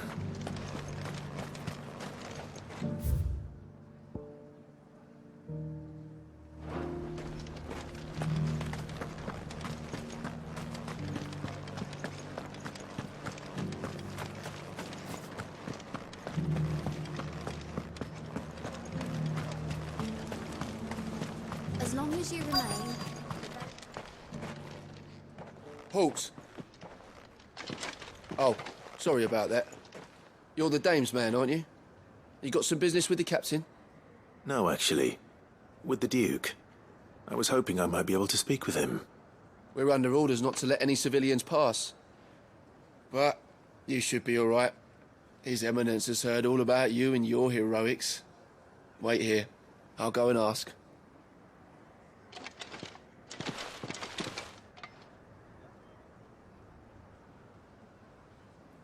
So, you are the sellsword who lent his aid to the garrison. The Empire owes you a debt, and I shall see it repaid. But tell me, is it wealth that you seek, or favor? Neither, Your Eminence. I thought only to inquire about your plan to turn Northreach into a stronghold. Ah, I see. You are worried the expanded garrison will render your services redundant. Yet you needn't be. A proud fighting man like yourself shall always have a place here. Pride of place, in fact. For too long has the contribution of the noble soldier been under-reckoned. But no more. For it is they who shall see the Holy Empire rebuilt, beginning right here in Northreach. Why here, Your Eminence? The town has been fortunate enough to escape largely unscathed from the recent troubles. Her defenses are sound, and her garrison well prepared. Which is more than can be said for Oriflamme or Twinside. The Empire wants for a capital, and I believe Northreach to be the perfect place. With Caer Norvent as her citadel. Once we have seen to the refortification of both the town and the castle, we need only build a wall around both to create a city that would be the envy of the twins. Plans are already underway for the construction. Soon enough, these thralls shall learn that they are no match for the might of Sanbreque. I fear you underestimate how dangerous these creatures are, Your Eminence. Should they return in force, you will need all the people of Northreach to come together in defense of the town. Something they may be loath to do if they've been deprived of their worldly goods. The people will do as their leaders command. If Sanbreque is to be rebuilt, she will require a functioning government. One whose authority is beyond question. That is why this levy is necessary. So that any man who wishes to join the army might do so and be fed, outfitted, and paid as befits a defender of the Empire. And yet there are those who persist in peddling the treasonous lie that I seek to steal from the people and drive them from their homes. I suspect they're afraid of losing what little they have left. Precisely. The common folk have little and less, and you mean to deprive them of even that. You would sow the seeds of your new empire in your own salted earth. Sabine, we have discussed this. Yes, and I told you then how putting the empire before her citizens would lead only to revolt. Without an empire, there are no citizens. And in yours, there will be only beggars. Is that what Griga wills for her people? Do not take her name in vain, Sabine. I'll come back later. A citizens' revolt. I wonder what the people really think of the Duke's plan. It wouldn't hurt to ask them, I suppose.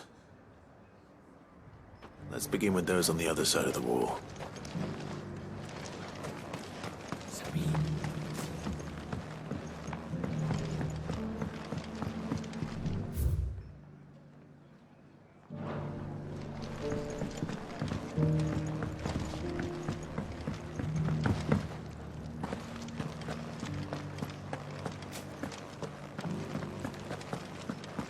You needn't fret.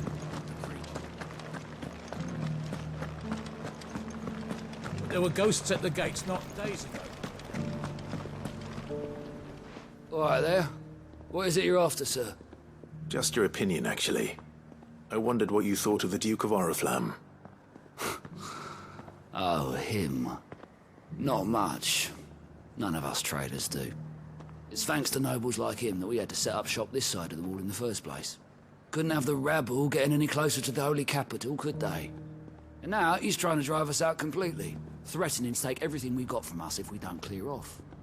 If the dame said she wanted him run out of town, I'd be straight through that checkpoint, tar bucket in hand.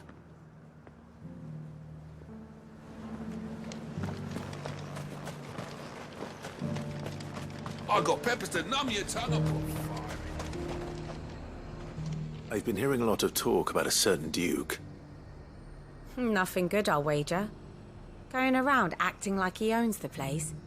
And with hardly a word to the dame. This is her town, not his. I take it you'd rather she was in charge. As far as I'm concerned, she still is.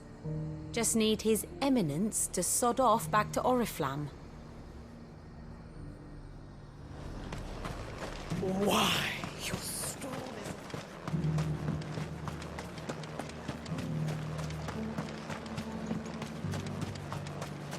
I heard he was the Dreadworm himself that brought the fire down. I heard the dame got an icon to rid the meadows. A question, if you don't mind. What do you think of the Duke of Oriflamme? Don't get me started.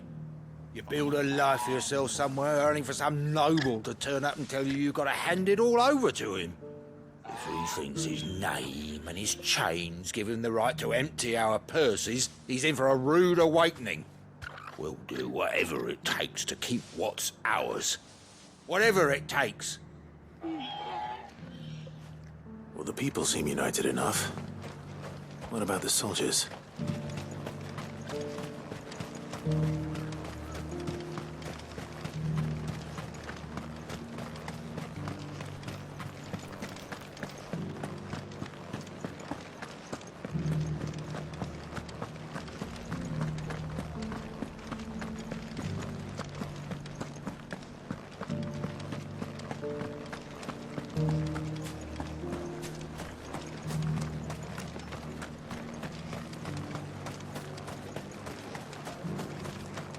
Sabine, you are embarrassing me.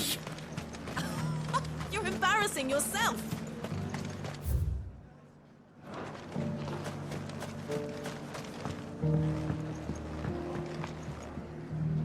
I hear the Duke of Oriflamme plans to turn this town into some sort of fortress. Do you think that's a good idea? It's not for me to say. All I know is that unless the Emperor orders me otherwise, His Eminence's word is law.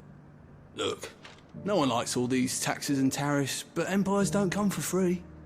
Once Sanbreque is back on her feet, we'll all reap the benefits.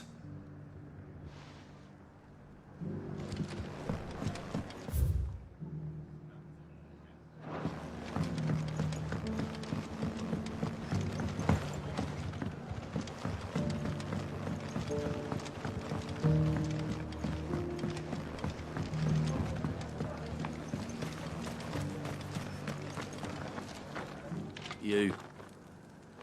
You're the one who was talking to His Eminence. On the Dame's behalf, yes. I was trying to persuade him not to take the people's goodwill for granted, but it seems my words fell on deaf ears. What do you think of his plans? I'm a soldier, mate. He tells me what to do, not the other way round. Listen, I've got nothing but respect for the Dame, but I've got a family to look after.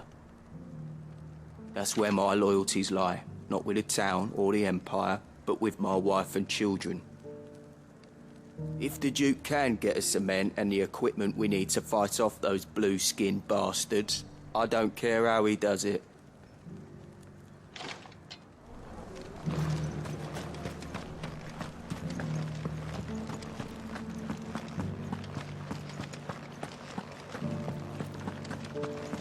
You needn't fret. The creatures have been... Those things I said before. Excuse me, do you have a moment? I wondered if you'd mind sharing your thoughts on the Duke of Oriflamme. Well, he's made a lot of enemies coming in the way he did. I mean, look around us. You can see the state the realm's in. The traders might not like having the screws put on them, but if they volunteered a few more of their hard-earned gil before things got bad, maybe they wouldn't have to. I think the Duke's got a point when he says rebuilding the Empire's the best way of making sure we're all protected. And if that means people who don't know one end of a sword from another have to make way for those who do, well, that's just how it goes. Let's see what Philippe makes of all this.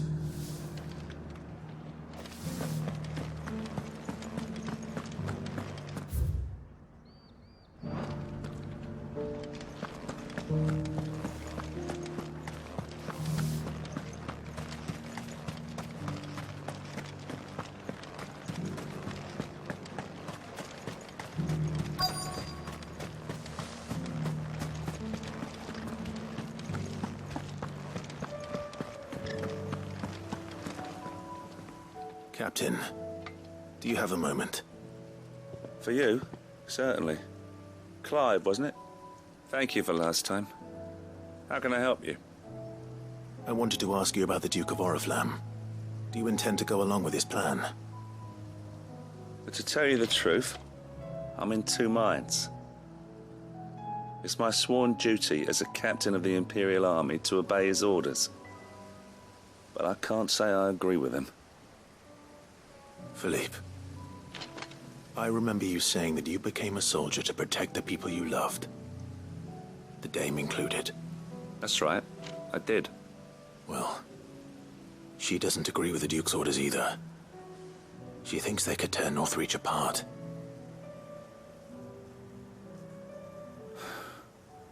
And she's probably right. Thank you, Clive. I know what I need to do now. Protecting the people I love is what matters. Doesn't matter how. Well, duty calls, so I better go. Thanks again.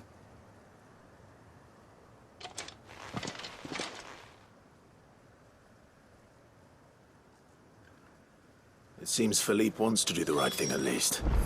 I expect Isabel will be pleased to hear that, if nothing else.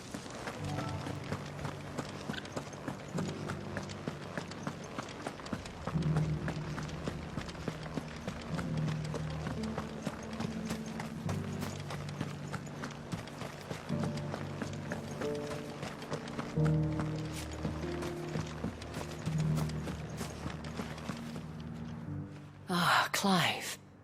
How did you fare? Were you able to speak with the Duke? I was, but...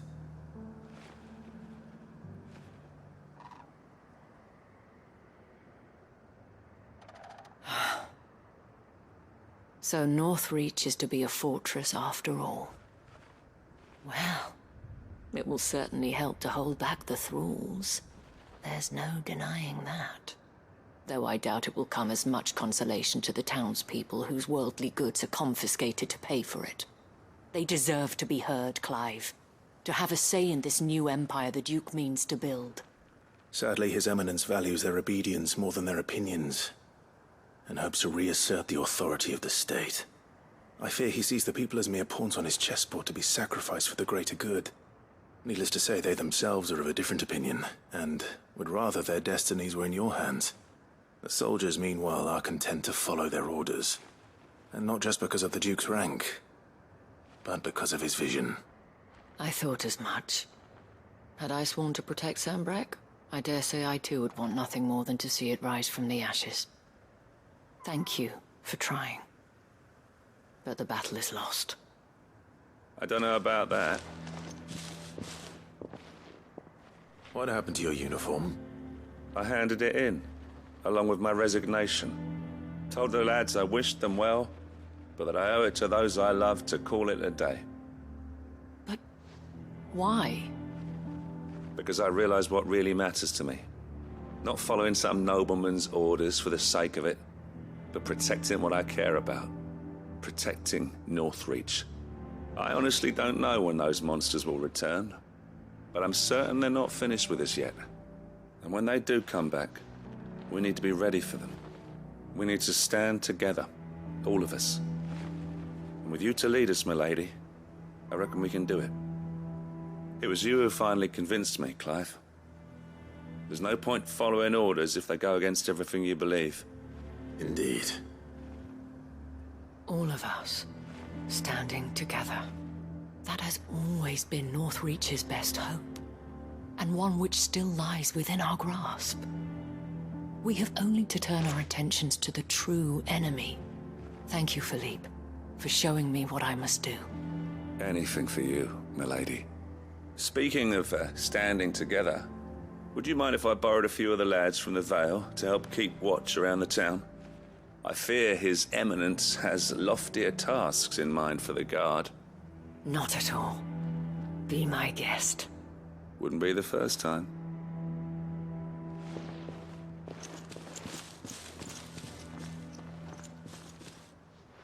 There may be hope for Northreach yet.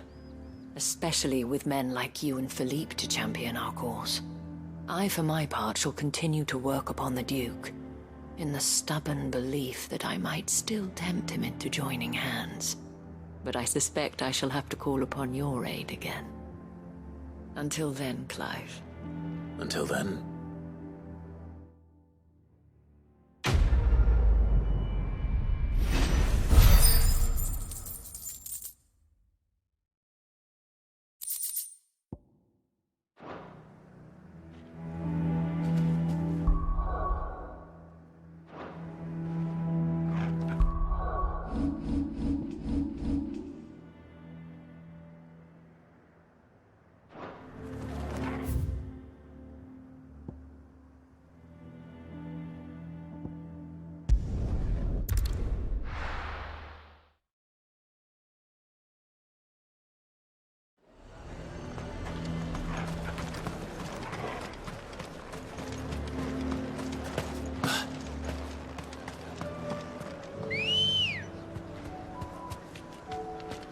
Ready, go? Fly, Ambrosia.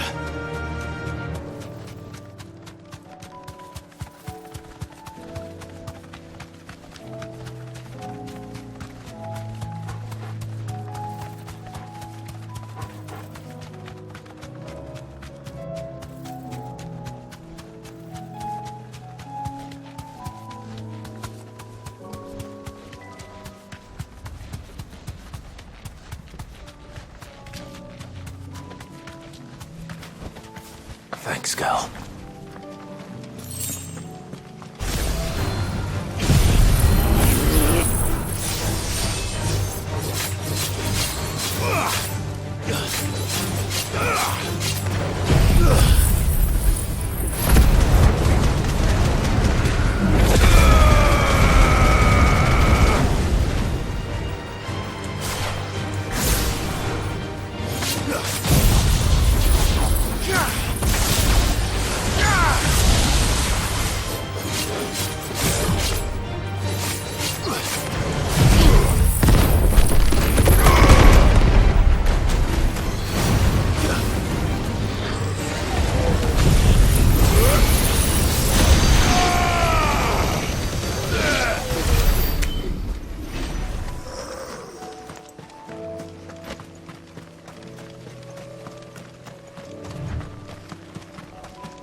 Master!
I'll need to deal with these ones first.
Now to find this spherical echo.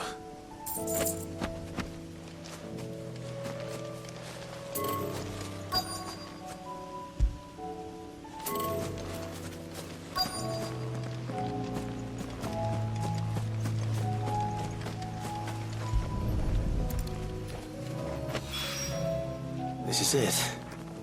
Right then. Just two more to find.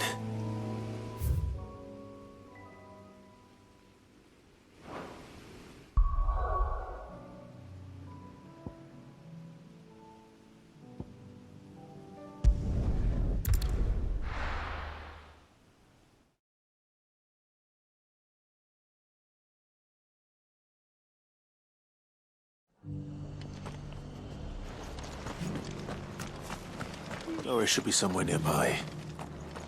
Assuming she's still here.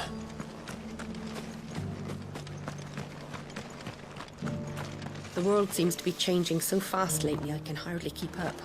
But what I do know is that it doesn't Still hurt, does it? It's been a pleasure, Doris. Just like old times. I'll give your offer some thought, my lady. How goes the investigation? Sid, what brings you to Martha's Rest? You. I heard you were out here on your own, tracking our slaver. I trust you're being careful. Of course. And it had to be me. The bearers from the Dragon's Eyrie confirmed a long-held suspicion of mine that the slaver we've been tracking is an old acquaintance. She's no fool. If we'd come in force, she would have spotted us straight away, and then vanished without a trace. That was her just now, wasn't it? So, was it a fruitful reunion? I'd say so. She tried to recruit me. Seems her time in Rosaria is coming to an end. She's abducted bearers from across the region and is looking to smuggle them back into Sanbreque. After her brush with those beastmen on the road to Northreach, she hired herself an Imperial escort, which she wants me to join. She's dangerous, Sid, but I think I can stop her. Then I'm going with you. I'll take care of the escort. You can see the bearers to safety. Where are they? The Baum Archers, soon to break camp. You go on ahead. I'll follow once I've sent word back to the hideaway.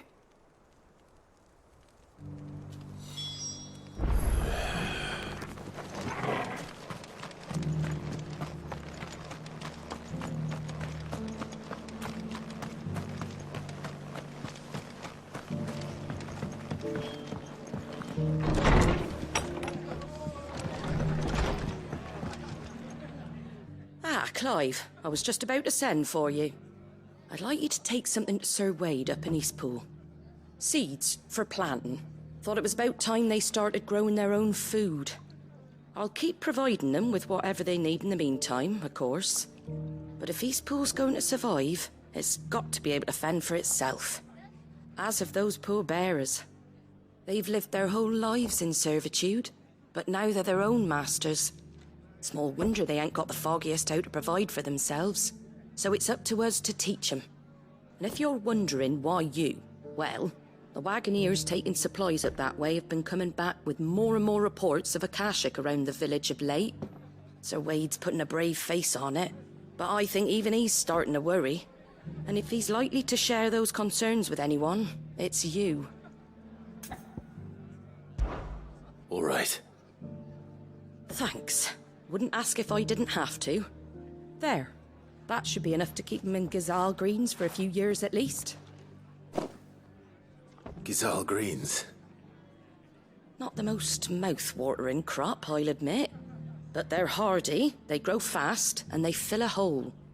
Better that than something that'll wither away at first frost. And chocobos love 'em too, which is no small thing. When I say all of us need to pull together to get Eastpool back on its feet, I mean all of us.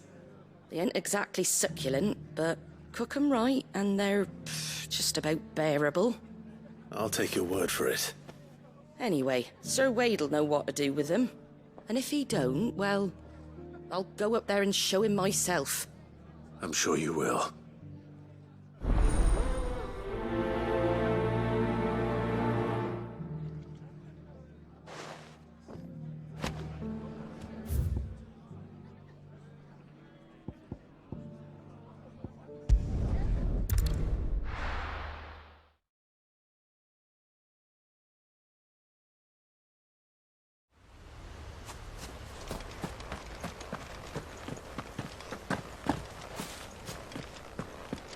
I heard the Guardian saying we're supposed to grow our own...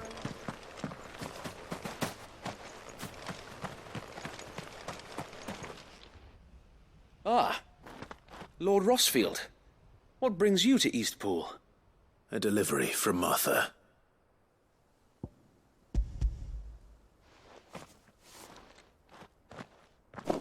These are Gazal green seeds. Martha's keen to cut the apron strings, then, is she? I jest, of course. You see, I had thought we might be able to revive the old wheat fields, but they'd long since gone to seed, only without the seeds. Martha was hoping he might be able to show the bearers how to plant and tend these, so that they'll be able to fend for themselves. That's not a bad idea. These bearers had only recently escaped their bonds before we brought them here. They know little of freedom, of providing for themselves and their loved ones. Unless we teach them how to live like free men, I fear that all we have achieved in bringing them here is to exchange one master for another. Not that myself and the Guardians have been the best example to them so far, subsisting almost entirely on Martha's charity as we do. It's about time we all started to provide for ourselves, bearers and Guardians alike. Unfortunately, we've been a little too busy of late to focus on much besides bolstering our defenses. There have been alarming reports of... The Horde is closing in. They're coming, Sir Wade, all of them. Time it all. I thought we'd have more time. Gather the men in the square. Send to the rest for reinforcements. Yes, Sir Wade. The Horde. Akashic, a veritable legion of them. They've been seen prowling around the northern reaches for a while now. We don't have the numbers to hold back a swarm that size. I had hoped to build a perimeter wall so that myself and the Guardians might be able to defend the village, but... Now you're out of time. Precisely. If reinforcements from the rest arrive before they do, we may just scrape through, but I fear that's rather an enormous if. What if you could call on reinforcements from Eastpool? You mean the bearers? We brought them here so they might live, not die, fighting for their lives. So wait. You said you lack men to defend the village. Are the bearers not men? Do they not wish to see Eastpool saved? Though they may not be trained soldiers like your Guardians. what help they are able to offer could still prove the difference between victory and defeat. You're right, my lord. I will appeal to them.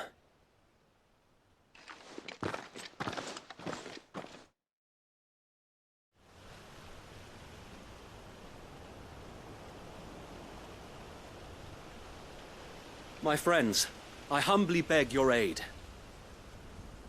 We Guardians are few and our enemies many. But I swear we can defeat them with you at our side. You would send us to the slaughter. To serve as bait for those fiends so that you and your men might be spared. And to think we trusted you. Say what you will. A home is not worth dying for. But it is worth fighting for. Sir Wade fights to give you lot a chance. Just like I do. Just like Sid does. We all wanted to give you a home where you could be free. And you got one, didn't you? This place, Eastpool. This is your village. Your home. And if you don't fight to protect what's yours, you'll lose it. You know I'm right. This world wants to take everything from you. Everything. Your homes, your freedom, your very lives. So then, are you going to stand by and let that happen to you? Are you going to accept fate like good little Bran did and die, having never stood up for yourselves? Or will you fight like free men and women?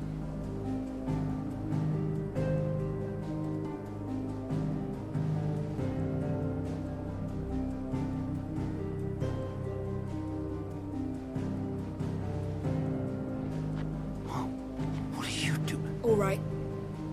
Give me a sword. I never dreamt I'd have a home of my own. And now that I have, I don't want to lose it.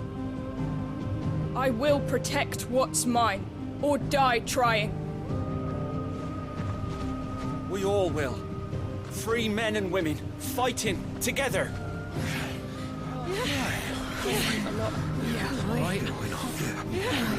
For Eastpool! For Eastpool!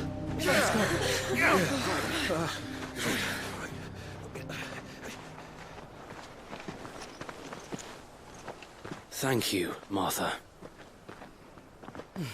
Don't mention it. Just promise me one thing. That you'll show them how freeborn fight. Gladly.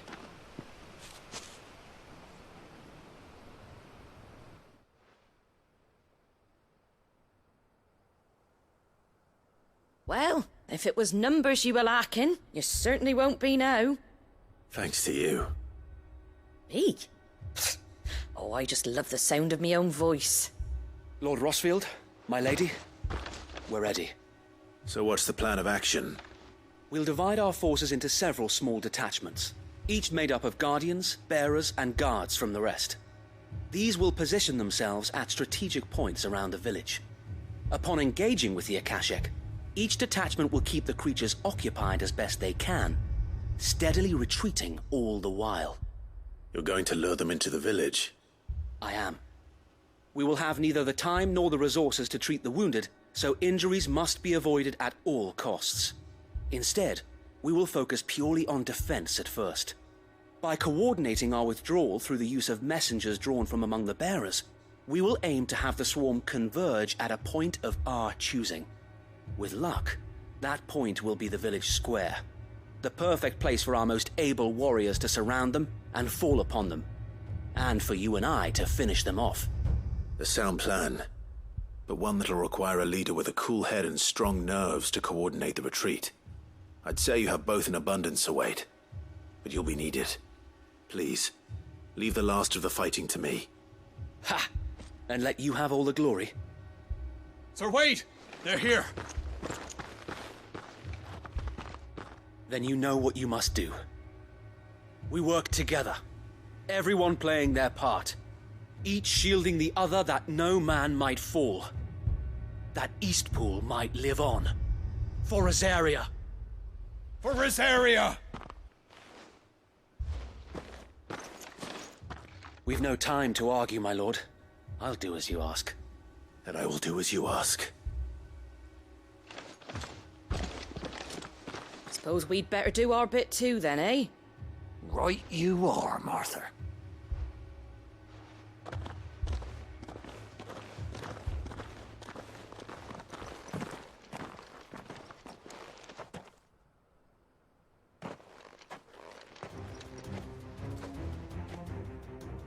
The calm before the storm.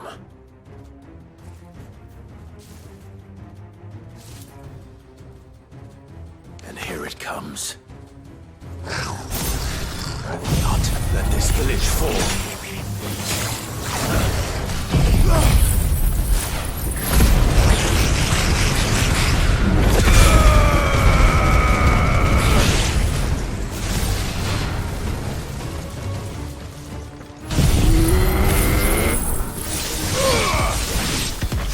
You're finished.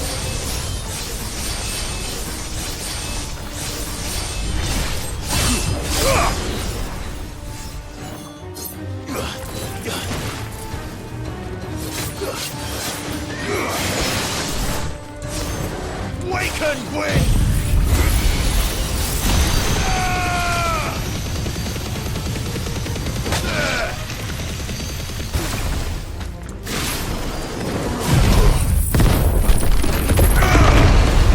It's over!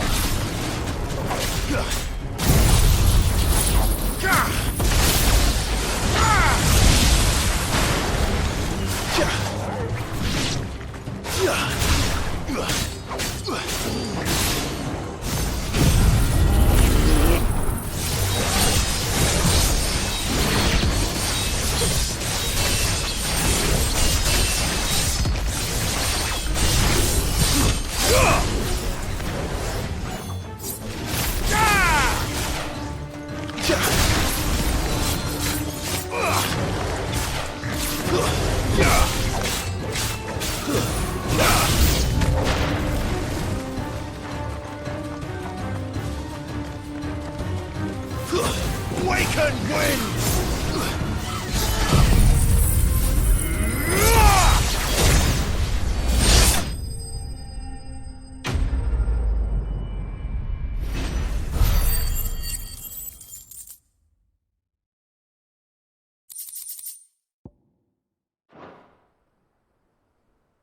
Looks like that's the last of them. Lord Rossfield! Change of plan! What is it? Owl from the rest. An Akashic Curl's been sighted on Rhiannon's Ride and is headed in their direction. Well, the better half of her guard is here. So wait, how many Akashic remain in Eastpool? Hard to say. My men are still facing some resistance, but I think the worst is behind us. I could order a detachment or two to fall back and... No. Let them finish the job. You stay here too, Sir Wade. Your men need you. I'll go after the Curl. Join me only when Eastpool is won. If you're sure, my lord. May the Founder protect you.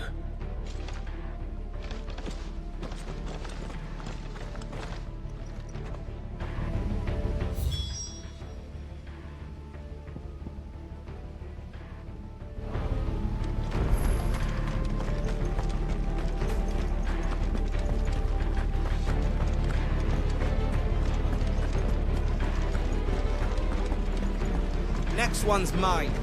I might...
Toggle.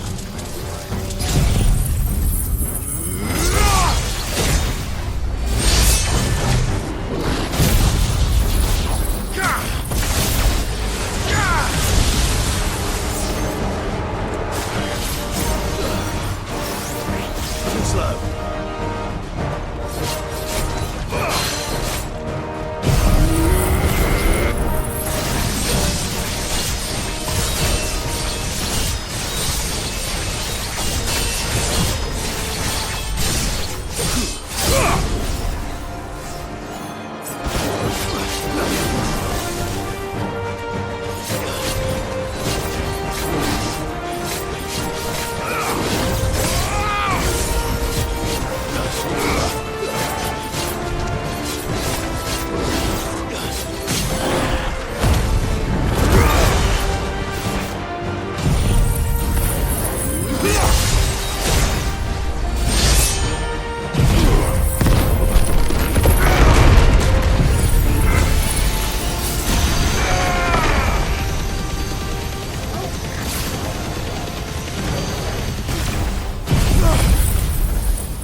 All right. Back to Eastpool.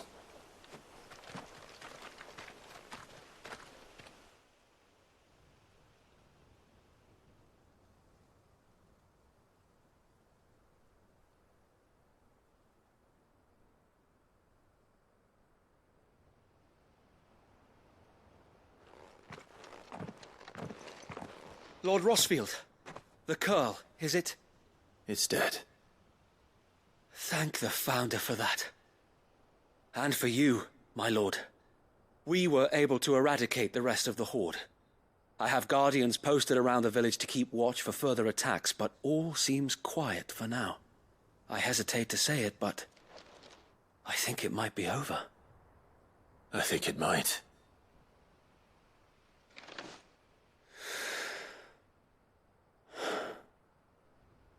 We did it. We saved Eastpool. Thank you, my friends. Thank you. No, Sir Wade. It's us who should be thanking you. You brought us together. Showed us what it means to fight for what you hold dear. We never had nothing to call our own before. We didn't know what it meant to protect it, but now we do. We really do. Forgive us, Sir Wade. You and your people saved us, and still we doubted you. But there's no doubt in my mind anymore. We're free men now, so we have to start acting like it. We have to fight to protect what's ours, to protect Eastpool. And we shall. We all shall. Together. This is our home. And if anyone or anything tries to take it away, they'll have us to answer to. Come on then. Let's get to work. This village isn't gonna rebuild itself.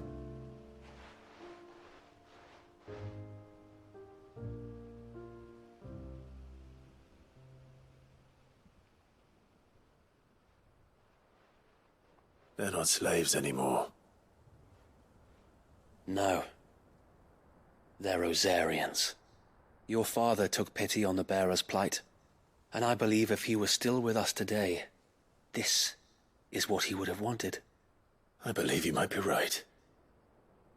I shall remain here, my lord, and do what I can to help rebuild the village. After all, this is my home now too, and I could hardly call myself an Eastpoolian if I didn't pull my weight.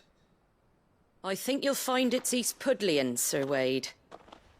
But you should be proud all the same. I'll have to pull my weight too. Can't have the rest getting outclassed. Speaking of which, I ought to be getting back. Can we continue to count on your support, Martha? Of course, and I'd be counting on yours too. Us Rosarians have got to stick together, haven't we? Indeed we have. And Clive, come by the Golden Stables when you get the chance. I ain't paid you for delivering them seeds yet. All right. I will.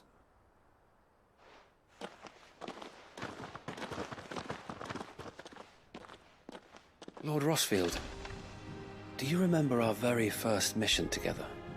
Clearing the goblins from the Stillwind marshes?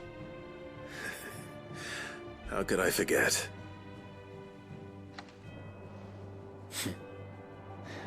There's one sight that I shall never forget. You, facing off against that giant Morble. Not a trace of fear on your face. Since that day, there have been more than a few times when I felt like giving up. When the odds seemed so stacked in the enemy's favor, I thought I may as well just lay down my sword and surrender.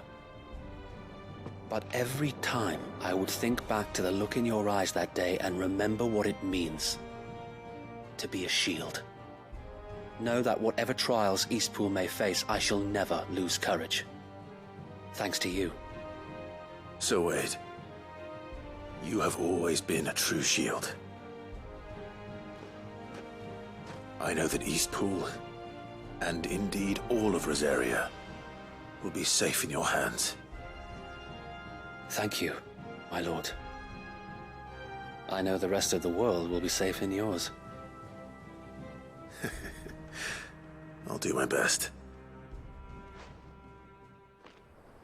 Thank you again for all you have done for me and mine, my lord. You may rest assured that Eastpool will be safe in my hands. Thanks to you.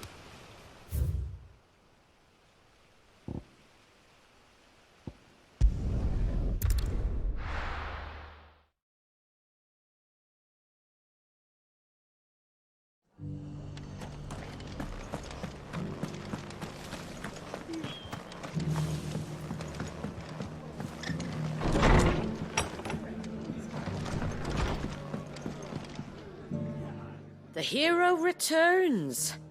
It's lucky you came by when you did, eh? Not only did my seeds get delivered, but you went and saved Eastpool and all. I just did what I could. And it's only right that you get rewarded for it. Take it before I change my mind. Thank you, Martha. So, Eastpool's finally back on its feet again. And a home to free bearers. Who'd have thought we'd see the day, eh? Well, it was your idea. I know that, but I never stopped to think what it would mean. Bearers in charge of themselves, thinking for themselves, working for themselves. Like your hideaway, but not even hidden away. Though I suppose the rest ain't much different nowadays. You know, bearers living free like that reminds me of when I first met Sid. Loath as I am to recall that particular day. I take it you didn't always see eye to eye. What happened? Well, if you really want to know, I started doing what I do long before I met Sid. In fact, that's how I met him. Or at least how he came to meet me. He showed up at the stables one day, asking questions about who'd been buying up bearers. Founder knows what he thought I was doing with them. Running a hunt, poking around in their innards. Something awful anyway. Me, I thought he was a new constable. Thought the game was up. But somehow we both managed to work out what each other was about. And before I knew it, the cheeky arse was rattling on at me about how I was doing it all wrong. After all my hard work. Told me I was giving them relief, but not freedom. That my bearers were still dying as slaves. Got right under my skin, it did. Told him if he didn't like it, he could bugger off and report me to the garrison. And you know what he did? He smiled. And then he laughed. And then I did the same. We made a pact that day. That whenever one of us was in need, the other would always be there for him. And you were? Well, we both wanted the same thing. To make life better for bearers. Just like your dad. Do you know I was born right around the time Elwyn became Archduke? Growing up, I saw how he tried to change things. He certainly didn't lack for ambition, that one. Indeed. But the loftier one's ambitions, the harder they are to achieve. Which is why those of us who follow in their footsteps need to finish what people like Cid and my father started. Suppose you're right, aye. And if we don't manage it, there's always them who come after us. Good thing we've got a few half-decent sorts waiting in the wings, eh? It's almost enough to give you a little bit of hope. Just a little. Anyway, enough nattering. Better get back to work. Let's see about making everyone some dinner, shall we? The least the folks who saved Eastpool deserve is a hot meal. And you and me ain't gonna save the world on an empty stomach neither. That sounds like a wonderful idea.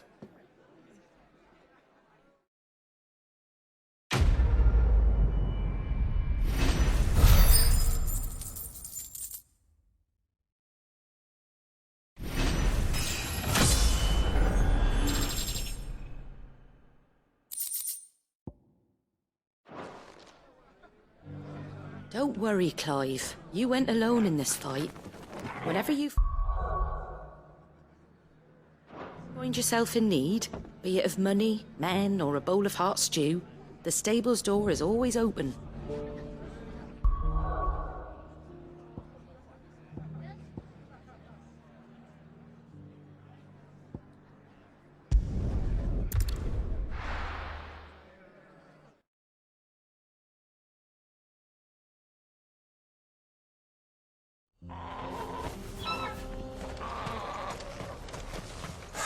Sir Dravost is still standing. For now, at least.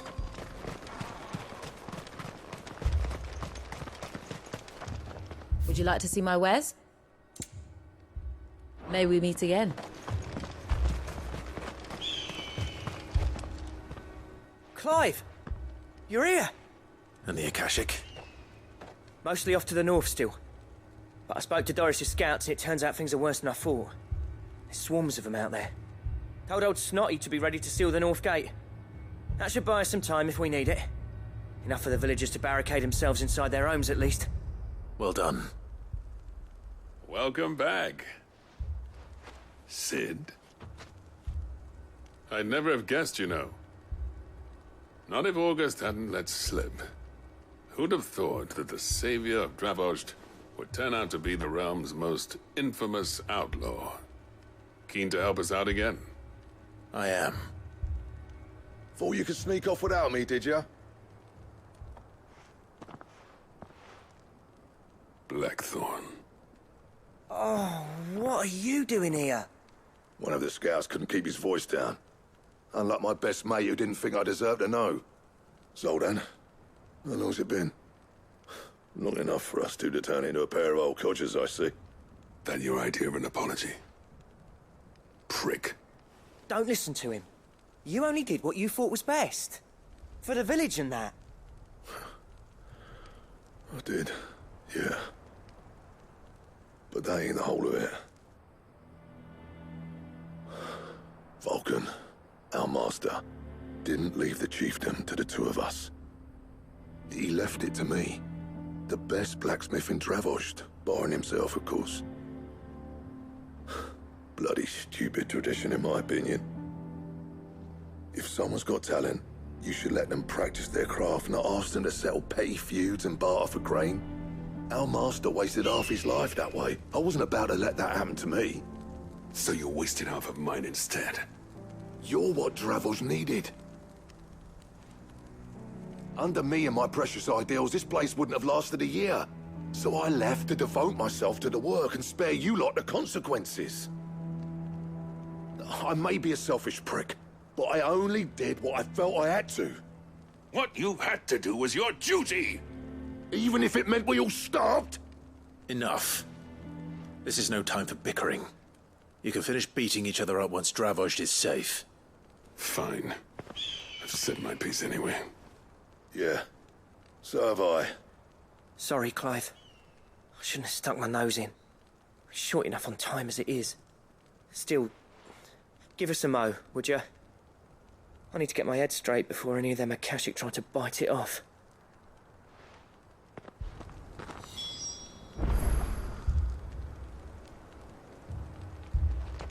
You, ready for the off, then? We can't afford to waste any more time. Right you are. Might be worth having one last word with the scouts, though. Don't want any nasty surprises, do we? Oh, and Blackthorn, you and Zoltan might be better off staying inside the... Akashic on the move. How close are they? Within sight of the walls, and there are more coming up from the mines. What was I saying about nasty surprises? They'll wash right over us if we stay out in the open. We're pulling back behind the gates. Good idea. Get yourselves inside, but keep your weapons handy. Understood.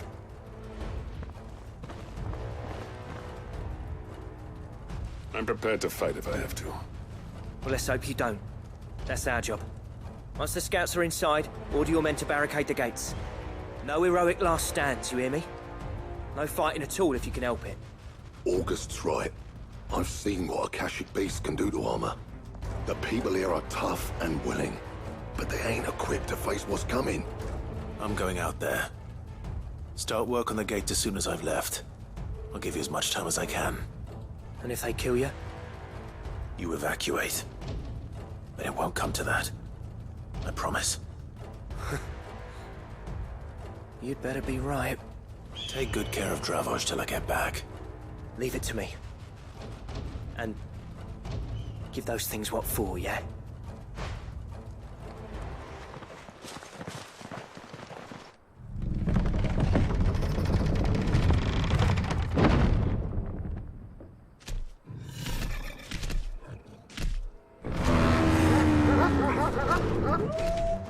All right. Which one of you's first?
It's over.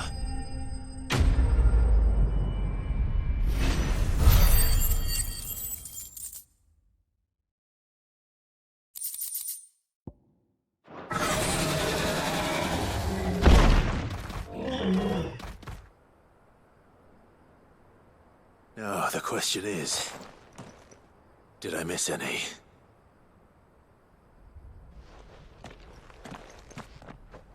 Man alive! You're still in one piece! I slew as many as I could. As many as I could, he says. The old bleeding lot, more like it. Well, almost. Only almost. Yeah, one or two did try to sneak over the wall. But we got the bastards, don't you worry. Good. Though you do know, more will come in time. In time, yeah. But we can think about them later. Let's get you back inside.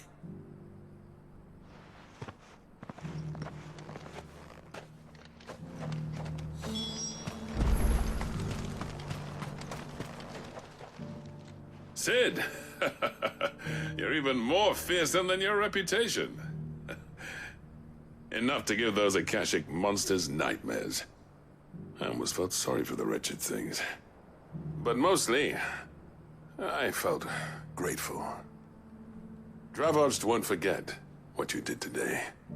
I'm afraid I've only delayed the inevitable. There's no getting rid of that ether flood. Meaning that any living thing which stumbles into those mines will end up clawing at your walls again. And that's if the flood don't spread.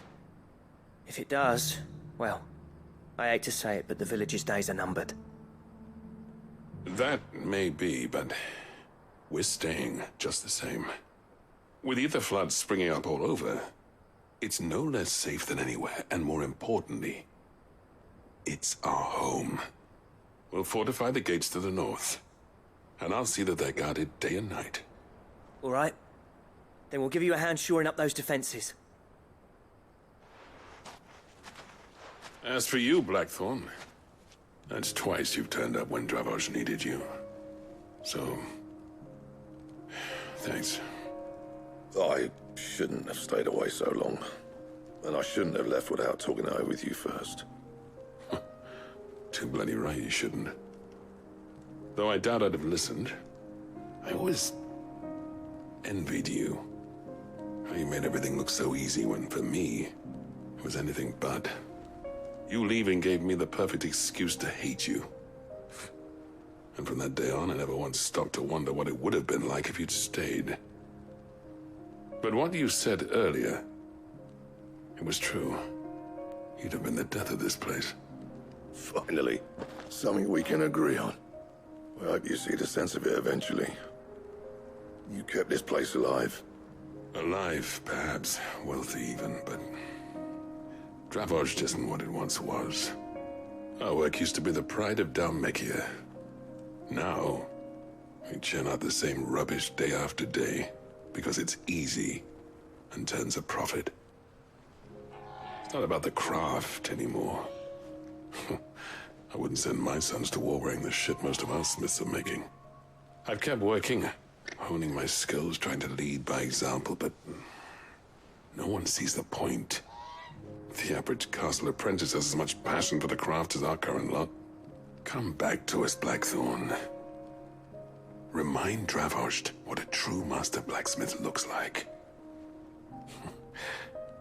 I'll even man those bellows of yours if it means we can work at the same forge again. That's a kind offer. Kinder than I deserve. And I wish I could accept, but I'm needed elsewhere. There's people who trust their lives to my steel, and I daren't let them down. Fair enough. But that doesn't mean I couldn't visit from time to time. Let's see if we can't rekindle this town's passion for the craft, shall we? I'd like that. Just be sure to tell Snotty to let me in the next time I come calling, yeah? Knowing him, he'd let you in anyway. Blackthorn. The Master Smith turned outlaw, back in my good graces. I never thought I'd see the day.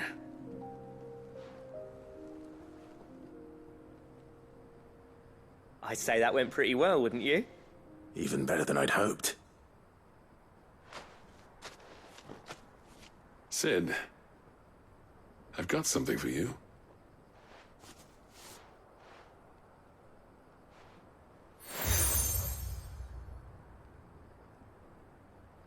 And this is? A token of our lasting gratitude. But I'm of a mind to make you a far grander gift. Designs for a certain sword have been passed down from chief to chief for generations. Now hold on, Zoltan. There's a reason no one's made that blade in centuries. There's not been a craftsman equal to the task. I'll admit your cinders make impressive steel, and I've learned to hone an edge Odin will be proud of. But the engravings on that thing are enough to make a jeweler cry. And they're not just for show, either. Have you forgotten what brought you back to Dravos in the first place? A certain ring? I knew I'd never surpass you with the hammer and tongs. So I turned my hand to a different kind of metalwork. Between the two of us, I'd say we're the equal of any master craftsman ever to have graced a forge.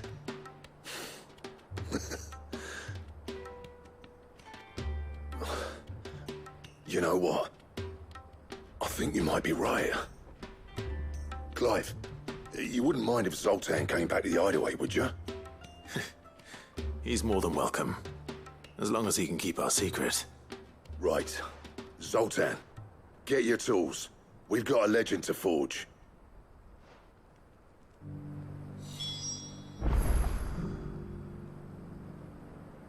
With a little help from Blackthorn, I don't see why we can't restore Dravos to its former glory. Barring ether floods, that is.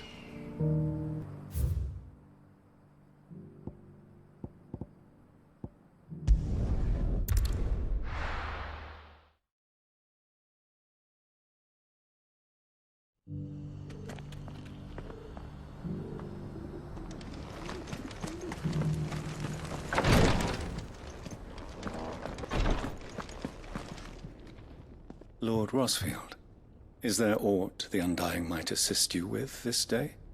Perhaps.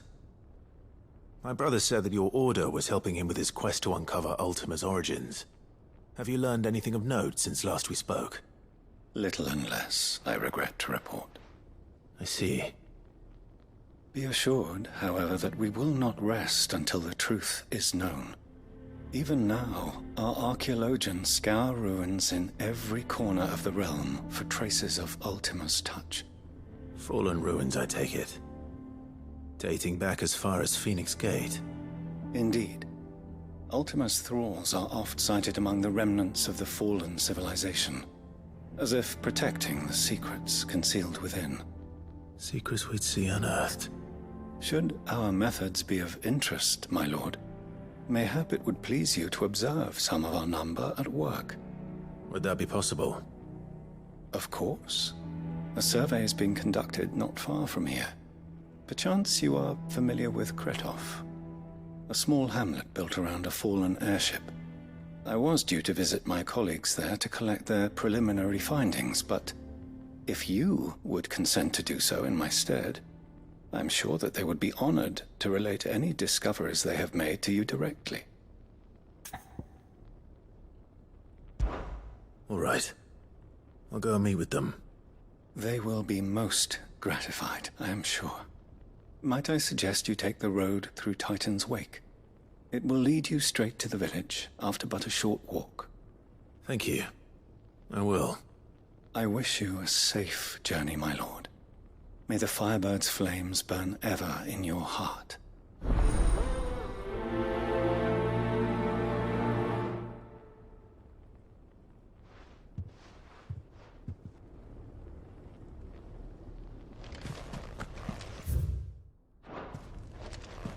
A village built around an airship.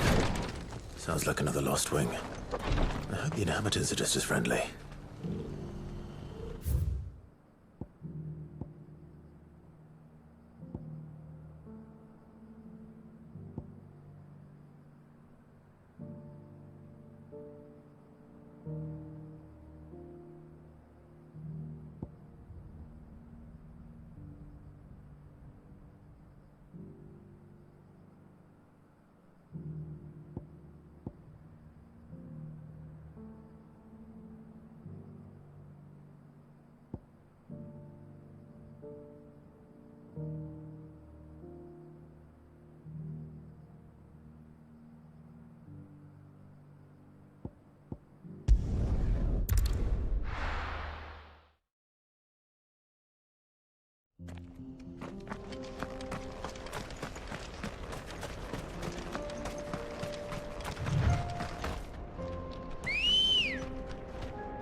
Straight home now.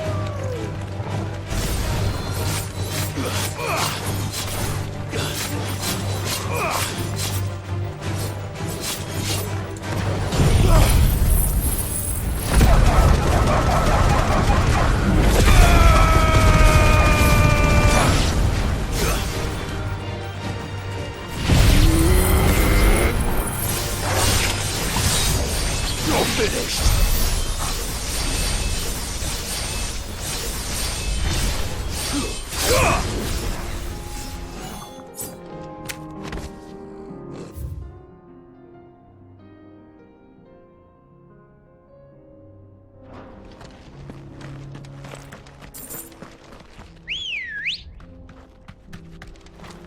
Come on.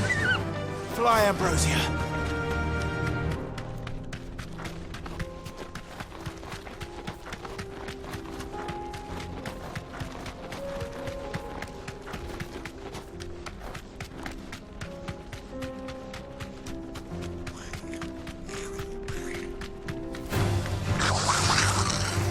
Thanks, Gal.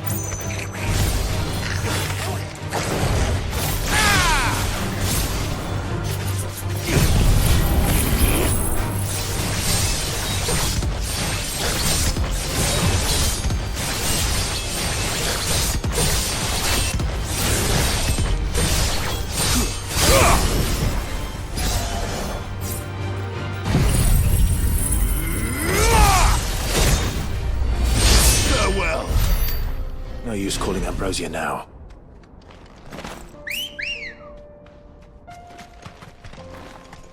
Let's go. Run like the wind.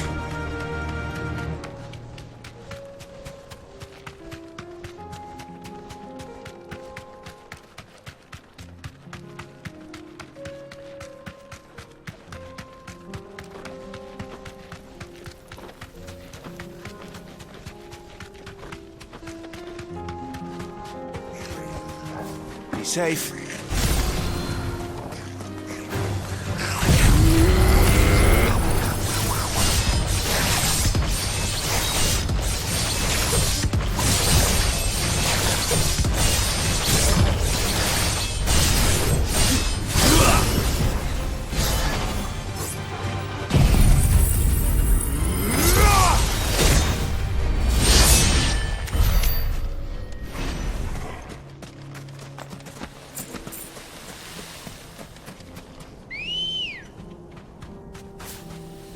Ready, go?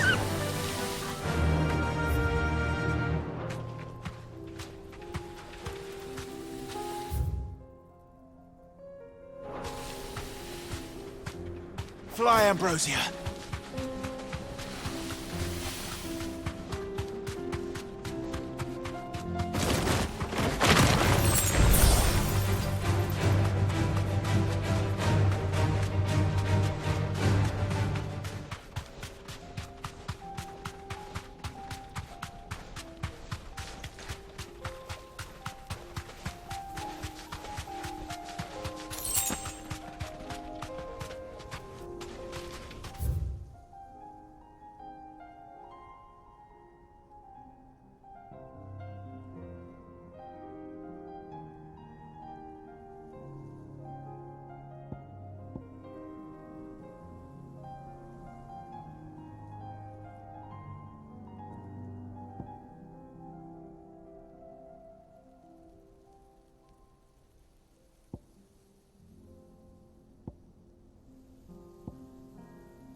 Be safe.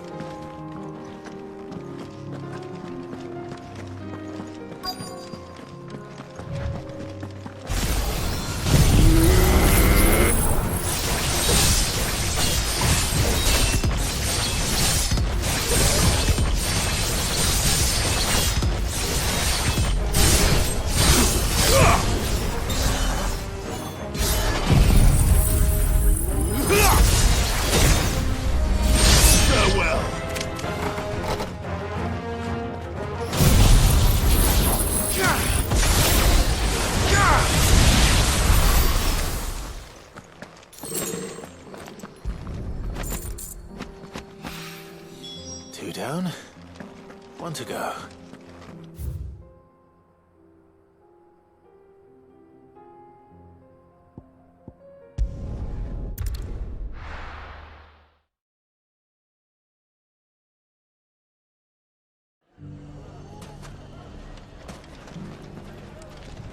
Everything's back the way it was. I don't know. Take that, you naughty thief! Clive! To what do I owe the pleasure? I just wanted to see how the town's been faring since you brought everyone together. Since we brought everyone together, all is absolutely wonderful. Conrad and Natalie's hands remain safely away from each other's throats, and firmly at the helm. Our stores are full, and the bandits still too disorganized to raid them. Just as the good Lady Jane and Lord Underhill intended. Are you a lord? Lubor's going to be one too.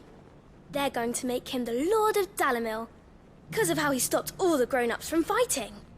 It's the mayor of Dalimil, dear child, and the vote hasn't taken place just yet. But if the people wish me to lead them, I shall. And my first act will be to build a school so that menaces like you two learn not to interrupt your elders. Speaking of menaces, there may be a rather worrying one just over the horizon. May there indeed. I'm afraid the example Conrad and Natalie set in putting aside their differences and presenting a united front might have caught the bandits' attention. And they might have elected to take a similar approach. They have formed what one could call a League of Outlaws, and they grow more organized by the day. But we'll fight them all off just like last time, no matter how many of them there are. Won't we, Lubor? Of course we will. If we continue to work together, we can overcome any challenge we choose to face. The longer we avoid facing this one, the more difficult it will be, until the only way to overcome it might be to run for the hills. Our best hope is to nip these efforts at organization in the bud, by finding those ne'er-do-wells who have yet to join the cause, and ensuring that they never do. Perhaps a certain Lord Underhill might be willing to lend us his aid once more? How could I refuse? Thank you, my lord. Victor will fill you in on the particulars. I have him stationed by the Desert Gate, receiving and collating reports from my scouts. Such an amenable soul. He reminds me of you. I'll go and speak with him.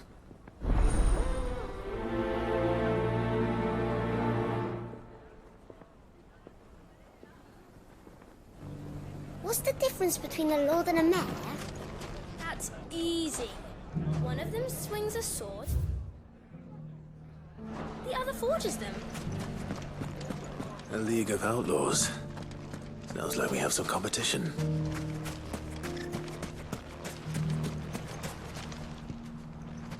Still in Dalimil, Victor?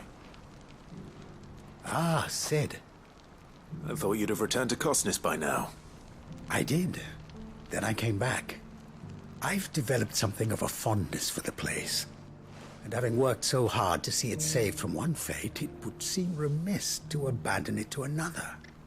A sentiment Master Lubor certainly isn't shy about exploiting. Hence my doing his bidding yet again. You're not the only one. What does he want you to do? He asked for my aid in putting down the bandits. And he said that you might be able to help me find them. Then you've come at just the right time. I was on my way to speak with Conrad about how to organize our forces. There are more camps in the vicinity than we can safely strike at once. But we must strike together, and we must strike soon at as many camps as we can. We can't give this League of theirs time to rally its forces. All right. Which camp shall I take? There's one upriver. Just out there, across the dunes. Leave it with me.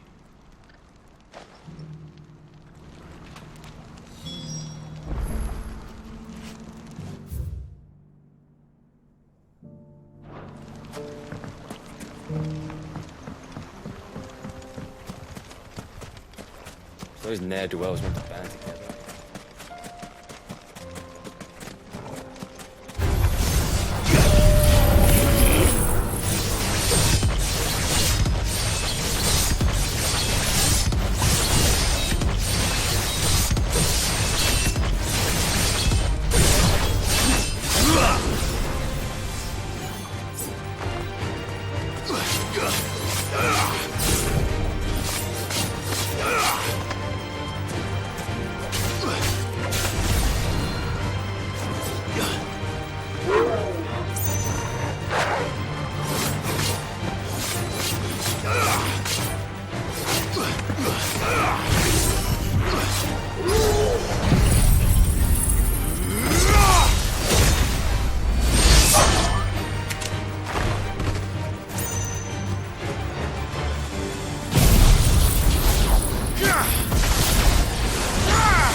Come on.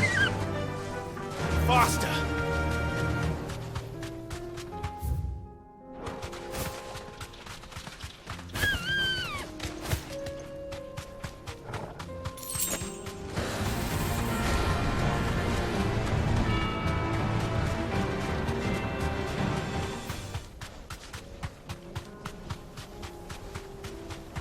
That must be the camp Victor mentioned. Come on then, Torgal.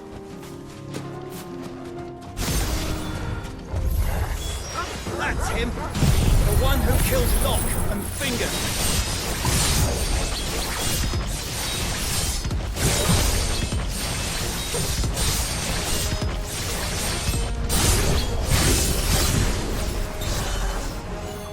Take his head off!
I'd better let Victor know. Cid, where are you? Ah, I see the bandits didn't pose you any trouble. No, but that's not why you're here, is it? No. Something's happened. We need you back in Dalimil. What is it? The whole town's in uproar. They're saying that Lubor is a bearer. What? Seems that one of our parties wasn't as thorough as they should have been. They let one of the bandits escape, and his escape route took him right through Dalimil. Some of the children spotted him, and he was about to silence them. And when Lubor felled him with a bolt of magic, and without a crystal. But that's not possible. It is, if he's a bearer and has been hiding it all these years, which is what people are saying. If he has, well, I wouldn't blame him. No man is branded by choice. Still, all those people see is a man who's lied to them all his life. One who was made a leader of himself when the world believed he should have been a slave. Fuck. I don't know where we go from here, but I know one thing. Lubor needs all the friends he can get right now. You're right.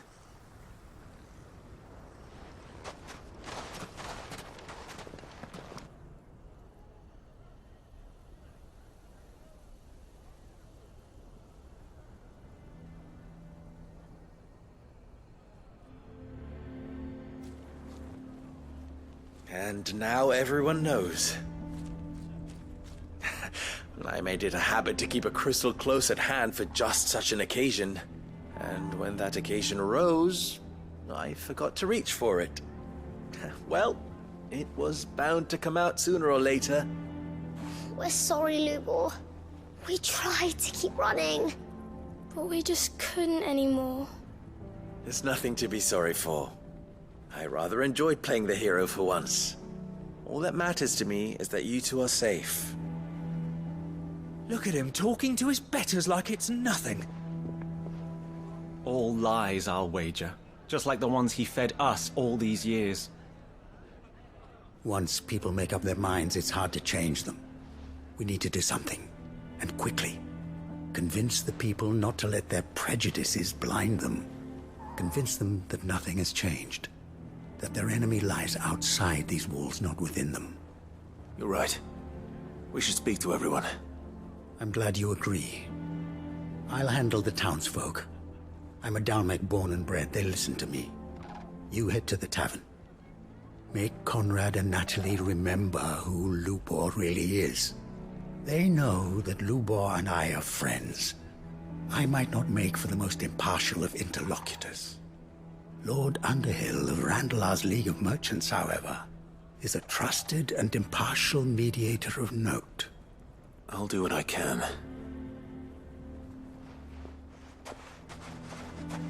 Lubor, stay here with the children. I can't promise anything, but we'll try. And that is all I can ask of you.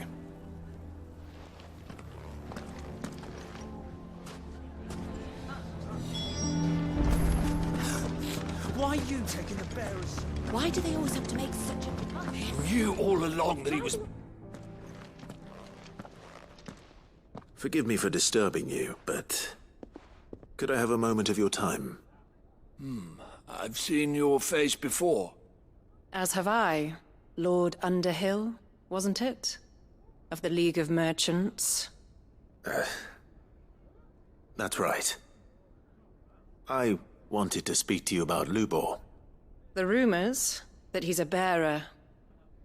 All true, I'm afraid. He'll never be mayor now. Not if I have anything to do with it. But what of his wares? Bearer or no, his steel is highly valued throughout the Republic. In this at least he's done the town a service. Might that not earn him a little leniency? Leniency? He pretended to be one of us when he was laughing behind our backs all the while. I'm sorry, my lord, but he lied to us. He lied to you. He cannot be trusted. So what do you propose? Will you drive him from his home? Close his forge? Perhaps. That is a question for the people of Dalimil, and they will thank you not to get involved.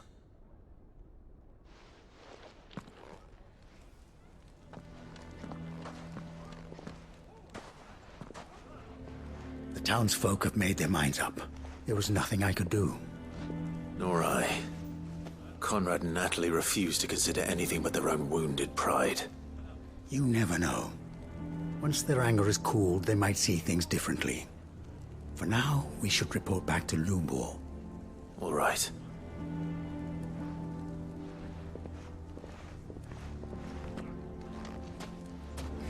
Why do they always have to make such a fuss outside? It's driving away our customers. Why the hell would Victor take the bearers? For sharing you. I assume the situation is hopeless? There's still hope. But...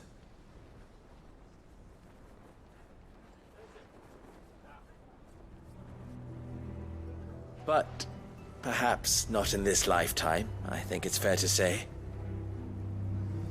You mustn't think like that, Lubor. Give them time. They'll come around. We'll talk some sense into them in the end, you'll see. No, you won't. And your efforts would be better spent elsewhere. But Lubor... Rosina would often tell me that steel does not lie, that a blade is a reflection of the smith who forged it. To yourself be true, that was her point. Rather an ironic one when you consider that her life was taken with a blade of her own making. But I do not doubt that she was always true to herself and what she believed in, right to the end. And so must I be. I must do what I know to be right, no matter what others might think of me. And now, I know what that is. I must embrace my new role of villain so that the people of Dalimil have something to unite against. For only united can they hope to stand against the threat that awaits them. I'll need to make a suitably dramatic exit, of course. Don't go, Lubor. You're the only one who was ever kind to us. We'll be all alone. Again. Trust me, little ones. It is for the best that I go. Not only for the town, but for you, too. How could it possibly be for the best? These children need you. The least you can do is give the townspeople a chance to change their minds. They would not take it, Victor. It's over. Over, you say? And so just like that, you're going to throw this town and these children to the wolves? I thought you were better than this. But it seems you had me fooled as well. Victor. Forget it. Do what you will. You sure you're making the right choice, Lubor? Of those available to me, I believe it's the best one. Yes. Ah, but where are my manners? Here. A reward for clearing out that bandit camp. Right then. I have packing to do.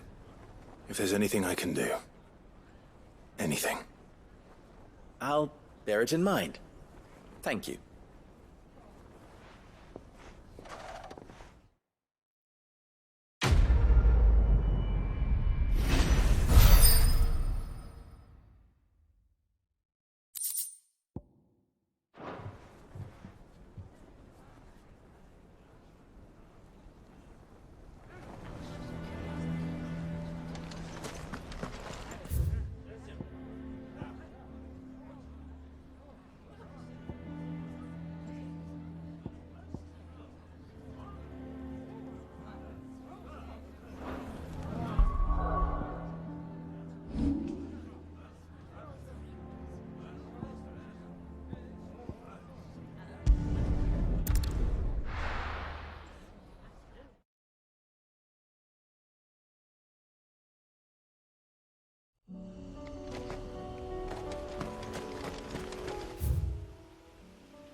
Good.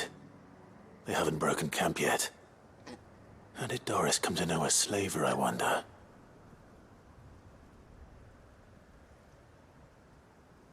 We've waited long enough. She's not coming. Ready the bearers. We're leaving. Back to civilization, is it, Mom? With all haste, lest any of you lackwits start talking like these feckless bumpkins. I presume your men are ready. We've suffered too many delays as it is. Any more, and I'll be docking your pay. Yes, Mom. Oh, but before you go, it appears we have company. Kill him. You're welcome to try.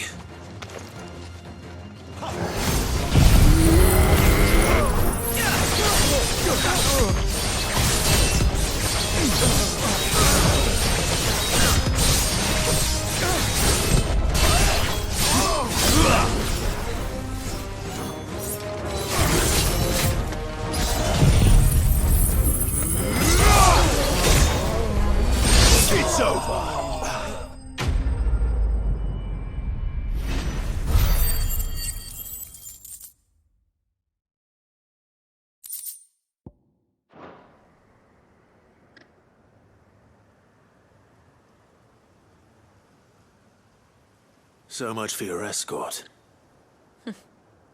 You'll forgive me for not avenging my men. I'm not the swordswoman I used to be. I surrender. Do with me as you wish, Cid the Outlaw. Cid. Ah, Doris. I take it you're not here to rescue me from our brooding renegade? You know, I always wondered where you'd vanished to. But casting your lot with this criminal of all people... Better fighting for a cause than killing for coin. I'm sorry, Cid. I should have told you sooner. This woman, my former master, once trained bearer children to be weapons in service of the highest bidder. She raised me like a daughter, and I did terrible things to earn her favor. It wasn't all terrible, surely. We had our fun, too. You were always so eager to learn, and had such clever hands. All my other children took either to the blade or to the books. Always either or. But you proved yourself a master of both. That's why I kept you for my own. How about it, my little dagger?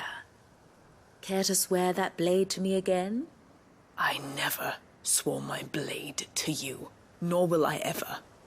I fight for a higher cause, to liberate the bearers of this world. Farewell, Master. Thank you for making me the weapon I am. You always were a righteous child. Perhaps that's the reason I loved you so.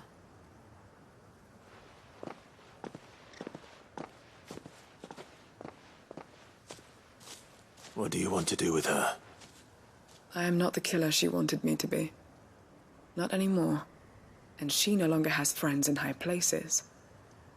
The Dame does, though. Her connections at the Imperial Court will see that justice is done. All right. If you're certain. I am. And thank you for everything. Now, I better let these bearers know that they're safe.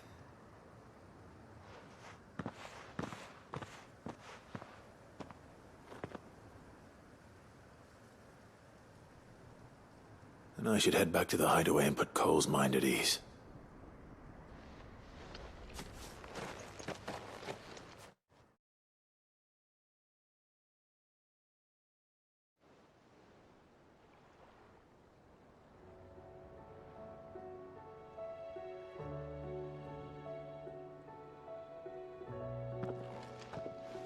Welcome back, Cid.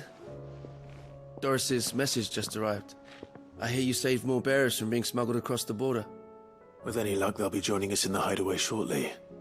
Oh, and your letter. You don't need to worry about Doris anymore. I'd been hoping as much. She mentioned one or two things in her report.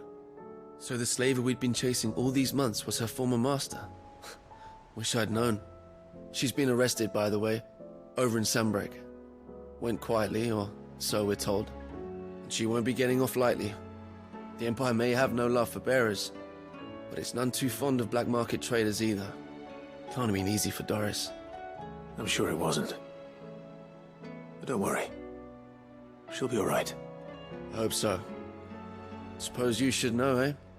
You had quite the past yourself before you came here, or so I understand. Anyway, thanks again, Cid. The Cursebreakers would be lost without Doris. And you, of course. Keep up the good work, Cole.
Damn it. The whole village has turned.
That's all of them.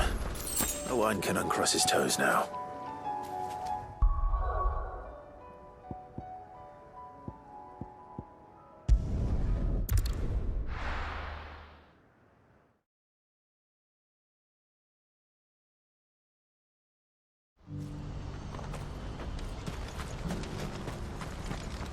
Well met.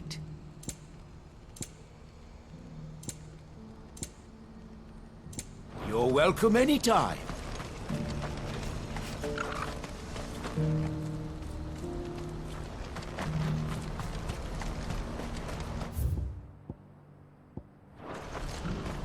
What's happened?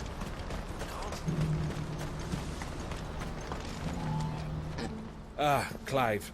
You'll be pleased to know that the negotiations are progressing well. That is good news. Yes.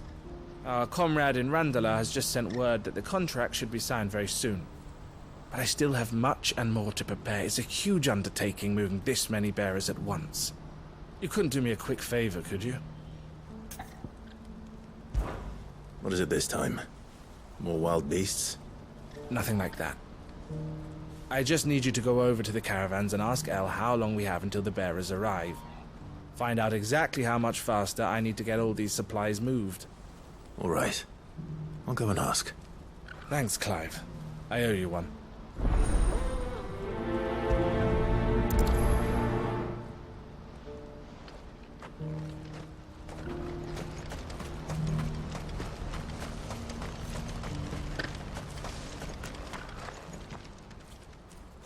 Don't blame yourself, El. This is their fault, not yours. I know, but... No buts about it, all right?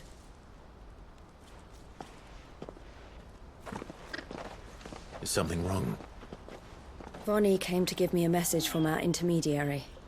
The talks with the Republican army have fallen through. They've reached an agreement with the Silver Peak Consortium instead.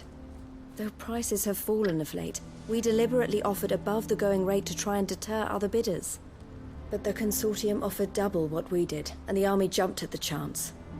And you had no opportunity to make a counteroffer? None at all. And we were so close. El? What's happened? I saw Vonnie leaving. She didn't look happy. And with good reason.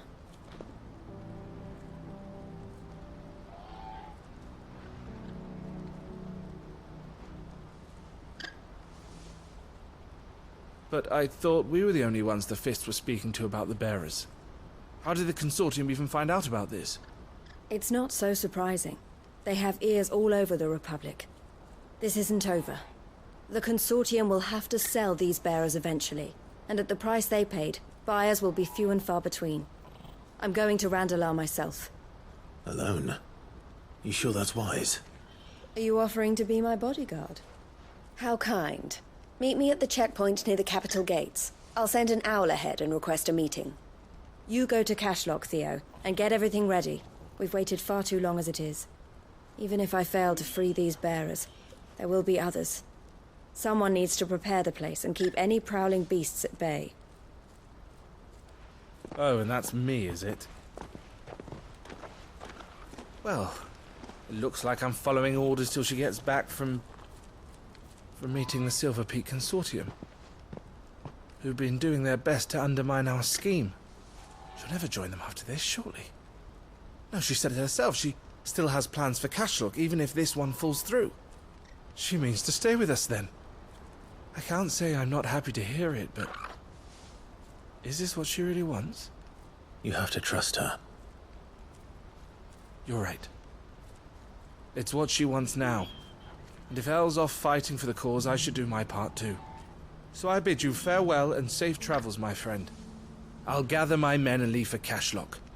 We'll make sure the place is well stocked and defended. You go to Randalar and see if you can stop my sister biting the Consortium's heads off. If she won't consider her prospects, someone has to. I'll do my best.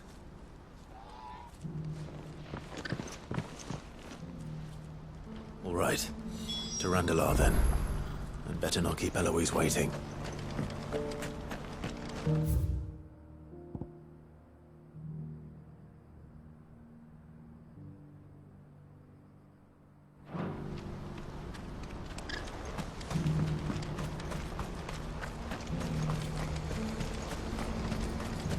What's happened?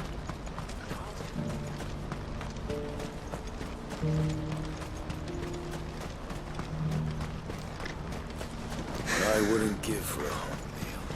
Looks like this is the end of the road. When are they gonna let us through?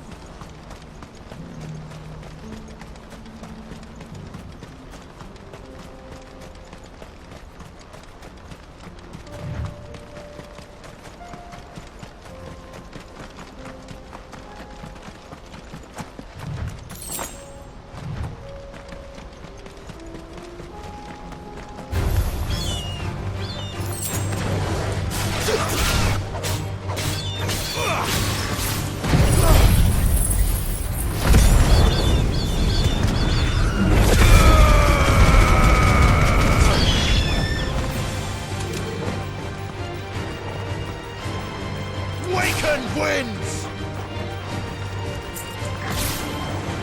Arise!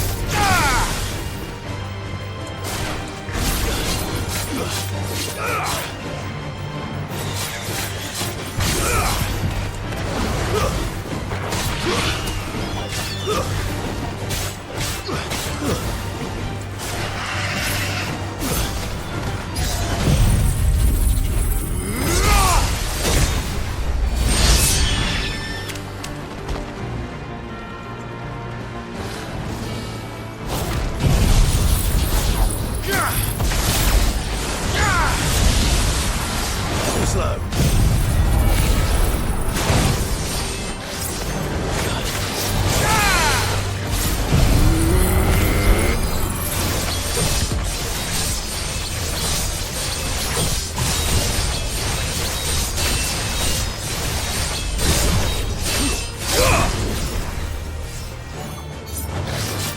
Nice try.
Nice try.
hope I didn't keep you waiting. Did you arrange to speak with the Consortium? Here they are now. You wish to consult with me? I did. It's about the bearers you recently purchased from the Fist. We had all but finished making arrangements to buy them ourselves, and then you stepped into the fray. You misunderstand. The Consortium had an interest in purchasing them from the very first. It was only our regard for you that kept us from bidding. But your hesitancy in accepting our offer to you suggested that the regard was not mutual. And so we resumed our business. I did not hesitate. I am simply not inclined to make such decisions without first giving them due consideration. But what is done is done. Come then. How much do you want for them? Alas, you are too late yet again. We rarely take on such unconventional merchandise without a purchaser in mind. The bearers belong to him now. Who is your buyer? A trader from across the water. A most demanding fellow, if it's any consolation. He insisted the bearers be fed, dressed, even given their own bunks for the voyage over. That's what you get when you deal with continental types. I wouldn't know. Oh yes, the culture on the continent is quite different to ours. They pay good money for bearers not fit for the knacker's yard, and treat them like kings. But as long as they pay... That does sound unusual. No matter then. If they've already left our shores, there's little that can be done. Allow me to withdraw my interest. And with it, my interest in joining your organization. My associates will be sorry to hear that.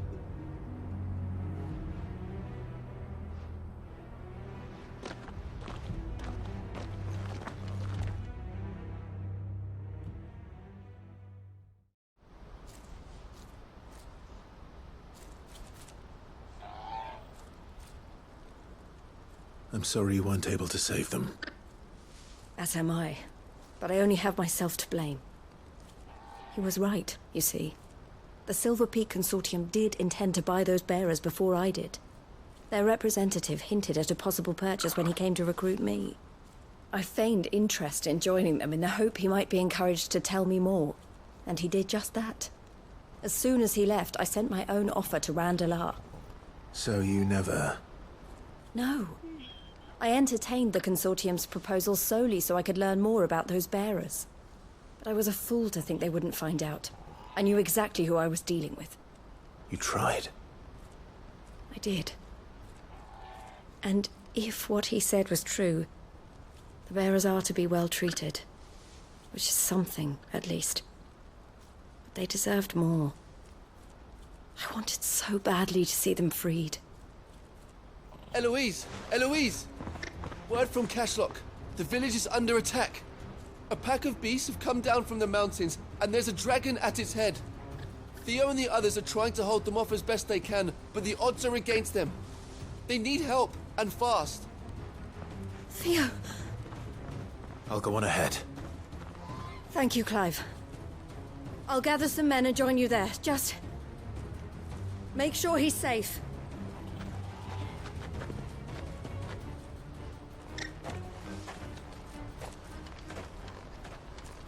Hold on, Theo. I'm coming.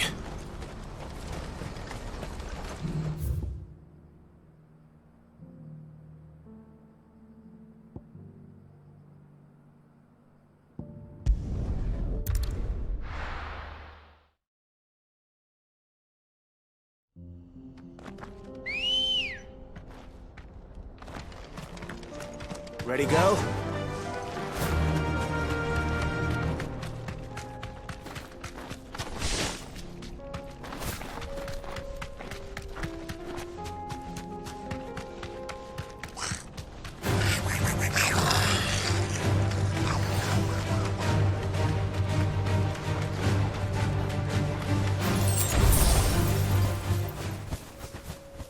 No need to ride from here.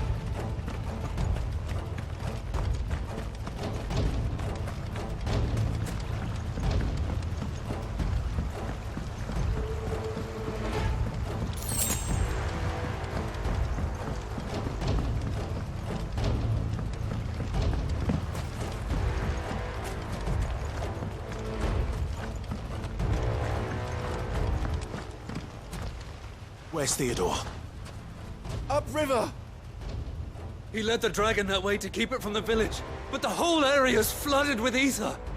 We just have to pray he makes it out in one piece. I can do better than that. Torgal, with me.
Any more time. I need to find Theodore before that dragon does.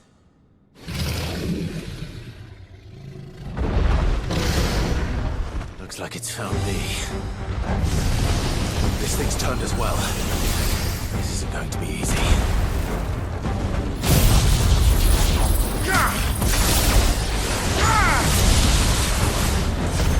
Awaken, twins!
Clive! Theodore, you had me worried for...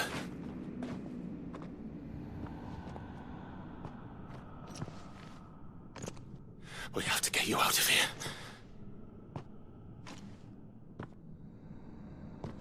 I think it might be a little too late for that.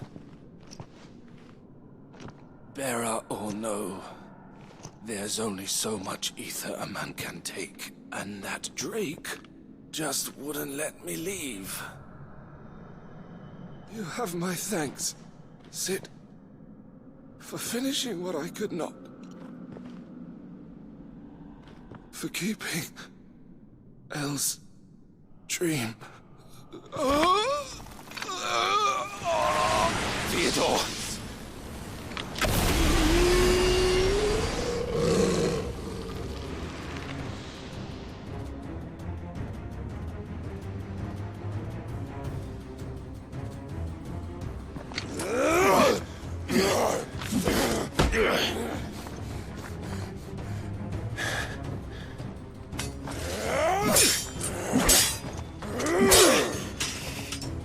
Don't make me do this. Stop it, Theo! Stop! Stay back, Eloise! He's turned. And so will you!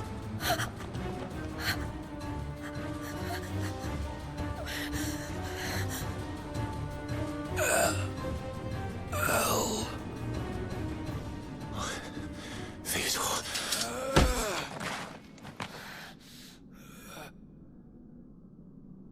Take care of my sister. Theodore, wait. Goodbye, Elle.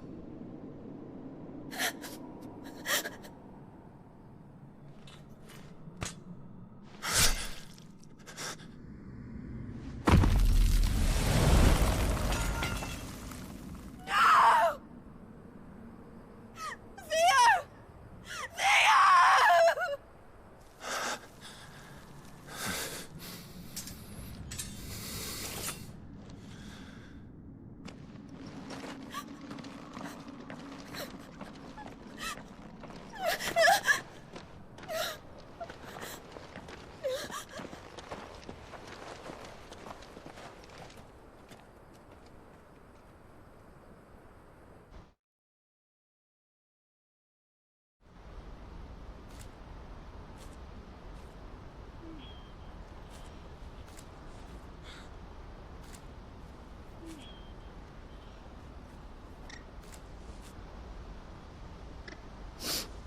Thank you, Clive. I think I'll be all right now. That was true bravery he showed.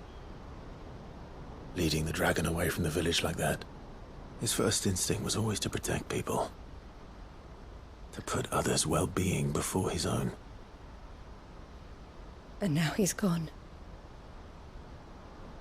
Because I sent him to that place, against his will. It wasn't against his will. He was ready to do whatever it took to show you he could stand on his own. So that you would finally be free to live your own life. To live my own life? He never could come to terms with the choice I made. What exactly happened? You once told me Theo was the first bearer you ever helped.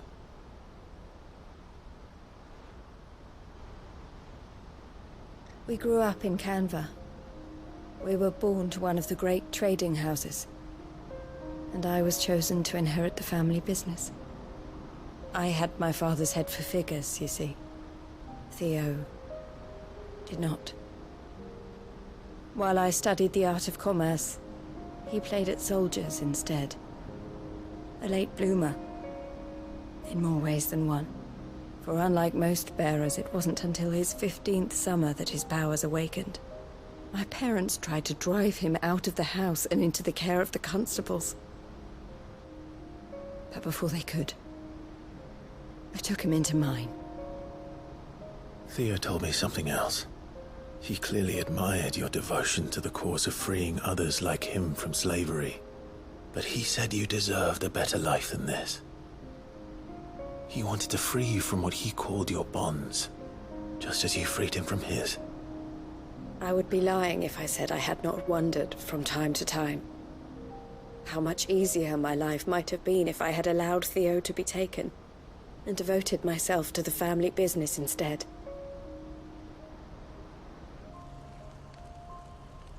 But I have never regretted the decision I made.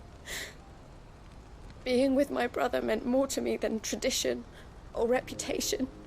I only had to look at him to remind myself of that night and the choice I made and the fact that I would make the same choice again in a heartbeat.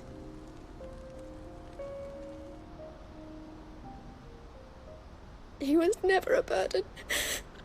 How could he even think that? If anything, I was the one who weighed him down. You weren't, Eloise. He said it himself, that he had always been grateful to you for saving him, and that he wanted to repay you by letting you live the life you were denied. Neither you nor Theo weighed each other down. You loved one another. You did whatever was necessary to continue living your lives together, and you always would have. You're right. All I ever wanted, all I ever did, it was so we could be together. Oh, Theo, why did you have to...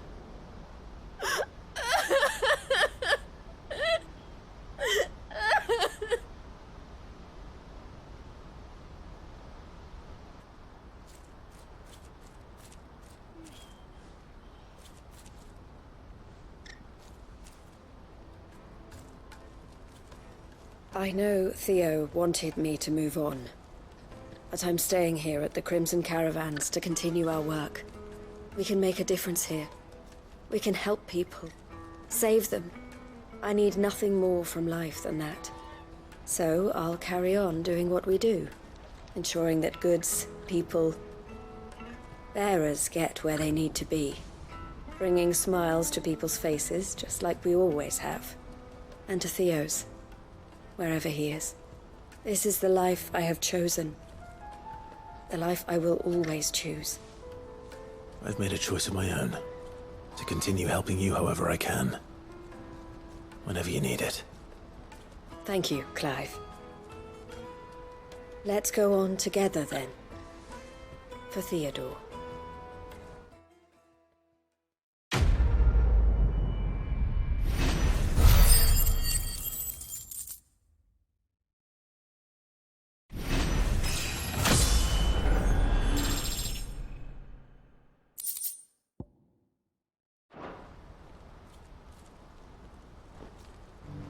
The Crimson Caravans is my family business now, and I would not exchange it for the world. I brought Theo here to be safe, and I have never looked back since.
This might take a while.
Oh no.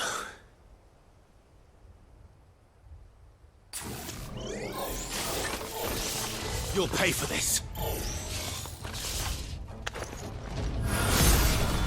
May still be survivors.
slow.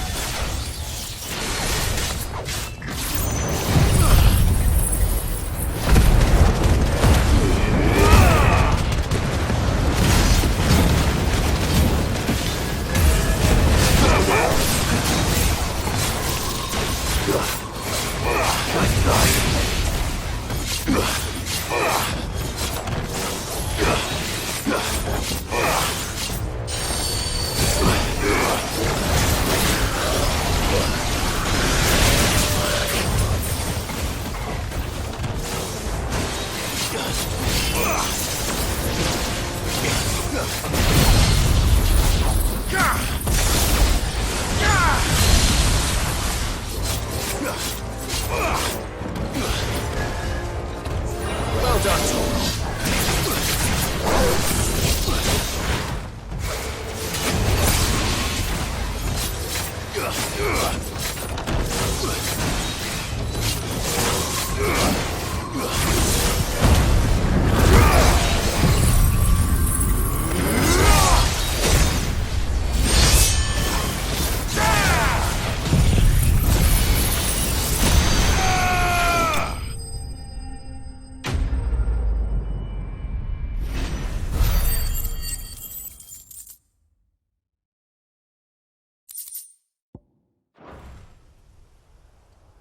Should have stayed in the past. These must be Cyril's colleagues. You have our thanks, stranger. Who are you? Ah, forgive me, my lord. I did not recognize you. You are Lord Rosfield, are you not? We are archaeologians, tasked with surveying this site. When the echoes appeared, our brothers here occupied their attentions. Thanks to them, and to you, we were, for a mercy, able to see our duty to its conclusion. You call that a mercy? Your brothers might still be alive if you put their safety before your duty. Surely this survey wasn't worth dying for. We are charged with uncovering Ultima's origins. A duty of the highest import, as I'm sure you will agree. And you think your dead brothers would agree with you too? I know they would. They gave their lives for the cause, an honor to which all Undying aspire. Now, to what do we owe the honor of your presence, Lord Marquis? Cyril told me of your work here, and I agree to collect your findings in his stead. I see. That is most kind. Pray, take them then, with our humble thanks. May the Firebird's flame burn ever in your heart, as it does in ours.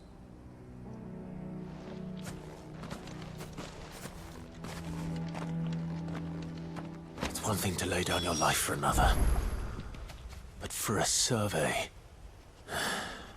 I suppose I'd better get this back to Cyril.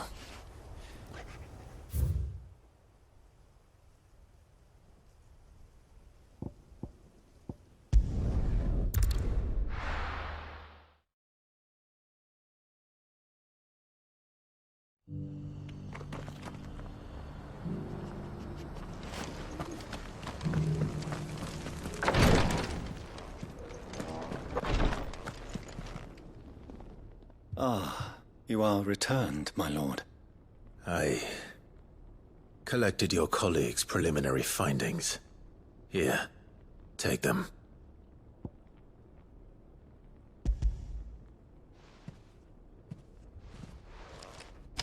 My thanks.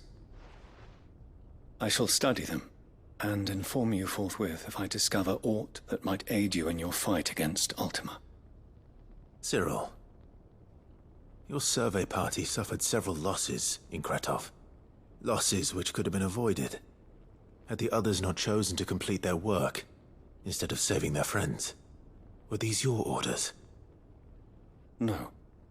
This was their choice. Every Undying devotes his life to the service of the Phoenix. It is our sole duty, and should we die in discharging it, so be it. Even when death is avoidable. My lord, I fear that this is not a point over which it would be fruitful to argue. The Undying have served the Phoenix for countless generations, and your opinion of our methods, however earnest, is not like to change them. We live to serve the Phoenix. Our very order exists for that purpose, and that purpose alone. Cyril, I know that you and your brethren answer only to Joshua, but allow me to offer you a word of advice. It does not further the cause of the Phoenix to have his loyal followers surrender their lives without good reason. Provide your survey parties with an escort, that they might live to do their duty for years to come. Think not only of how you can serve the Phoenix, but how Joshua would want you to serve him. Please. For all our sakes.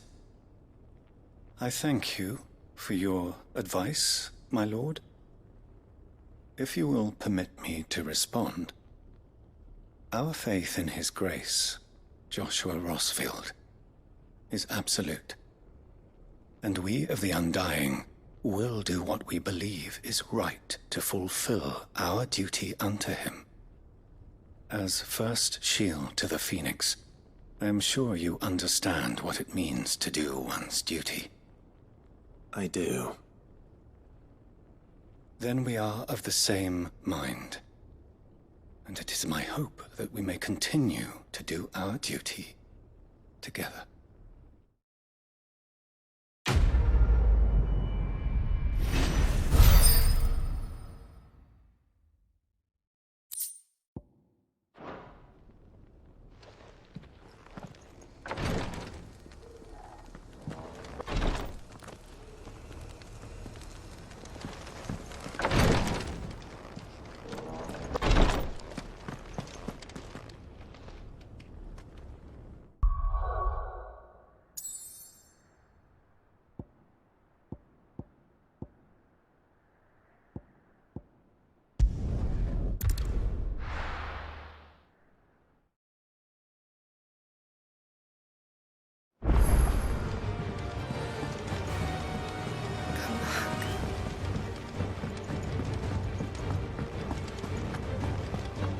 Don't tell me we've run out of Pepe on us.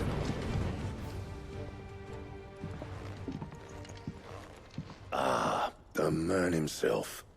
We were just about to make a start on that sword I promised you. It's funny, but none of this would have been possible without your help. You remember Camille? We'll be using his leather work for the grip. The steel, meanwhile, will be tempered in a fire, burning the cinders you charmed out of old Zoltan here. And that whetstone from the Outer Isles, that'll be what gives the blade its edge. And the final flourish will be my talented colleagues' engraving. A team effort led by the greatest blacksmith alive. Now, save that talk till the thing's finished, yeah? Right. I'm ready if you are. To the bellows it is, then.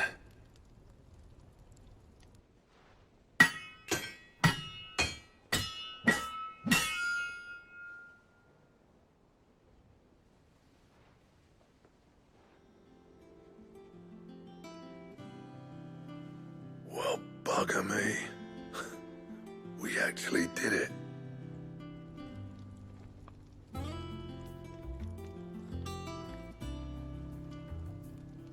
The sword to end all swords. Ragnarok. It's quite something. I trust you'll take good care of it. Thank you. Both of you. So, does this make you pair the greatest craftsmen alive, then? This? Nah. This was just following the footsteps of the greats of old. It'll take more than that to earn us our place in history. But we're up for the challenge. Here. A list of materials. Zoltan and I got talking on the long road back from Dravoist. We reckon with those items there, we could craft something even better than the Ragnarok. Something worthy of a legendary outlaw like yourself. That's a weapon I'd like to see. You leave this list with me. I was hoping you'd say that. One legend at a time, eh, lads? Before you start on the next, who fancies raising a cup to friendship reforged? Good idea. No more drinking to forget my past. It's about time I had something to celebrate. Then tap the kegs! Vulcan's boys are on their way!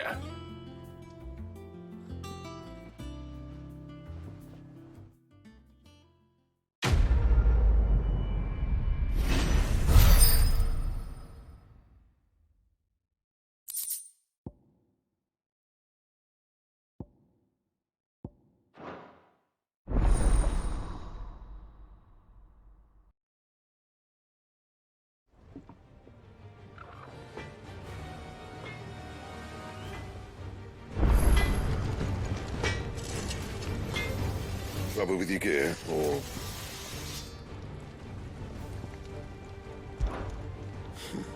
I never thought me and Zoltan would ever speak again, let alone work together. And if it hadn't been for you, we wouldn't.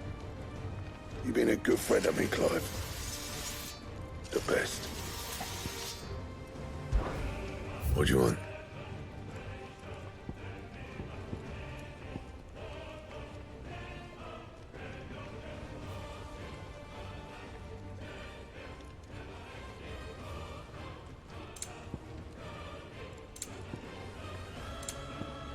Anything else?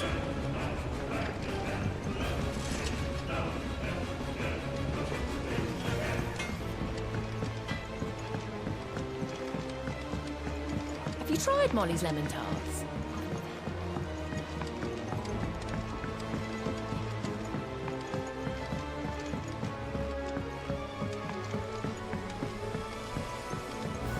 Canva lost. Miss, can we read Miss Editor's story for our lesson today?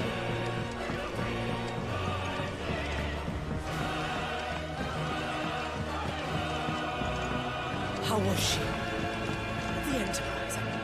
Ah, Sid. Wasn't expecting you back so soon. So, is it good news or bad? Good, thankfully. Here. That's brilliant! Thanks a blimmin' million! I'll fit 'em to the smelter right away!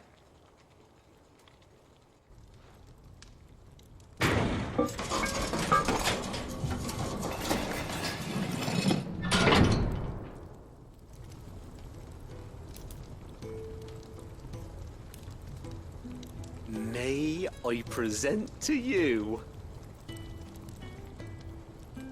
the Telemon Furnace! Ain't bad, is she? She's a beauty. You saved my bacon again, Sid, and I ain't about to let your good deed go unrewarded. It's fine, really. My bag's flexible enough already. Oh, don't say that. I'm sure I can make a few improvements to it yet. You could just buy me a bigger... How about that clasp? Looks a bit stiff. Reckon you could loosen it up and make some more room?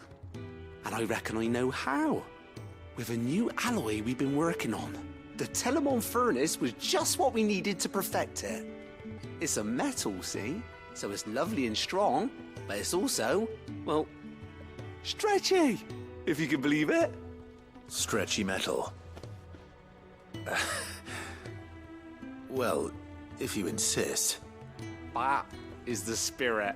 You'll love it, I promise.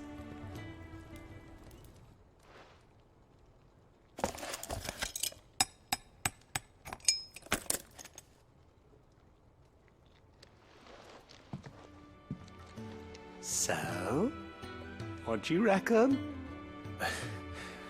It's actually quite ingenious. Thank you, Owain. Shh, don't mention it. You earned it. And I wanted to get some practice in using that metal anyway. Reckon we'll have all kinds of uses for it around the hideaway. Can't think of any right now, but that's our job, innit? Dreaming up new ways to make life easier around here. Maybe even out there, too. One day, the whole world's gonna know about the inventions you've helped us put together. That bag of yours will be the first of many. You mark my words. They'll hardly believe their eyes, I'm sure.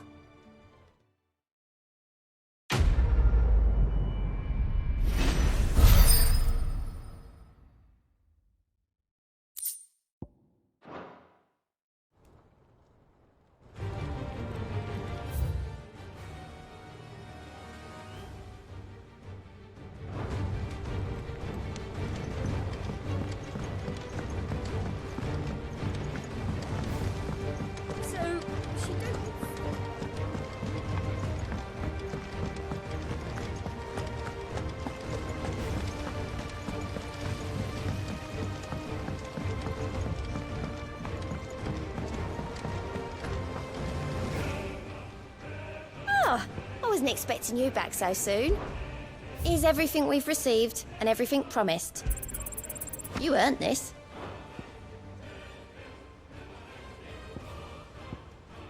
Best of luck out there, Cid.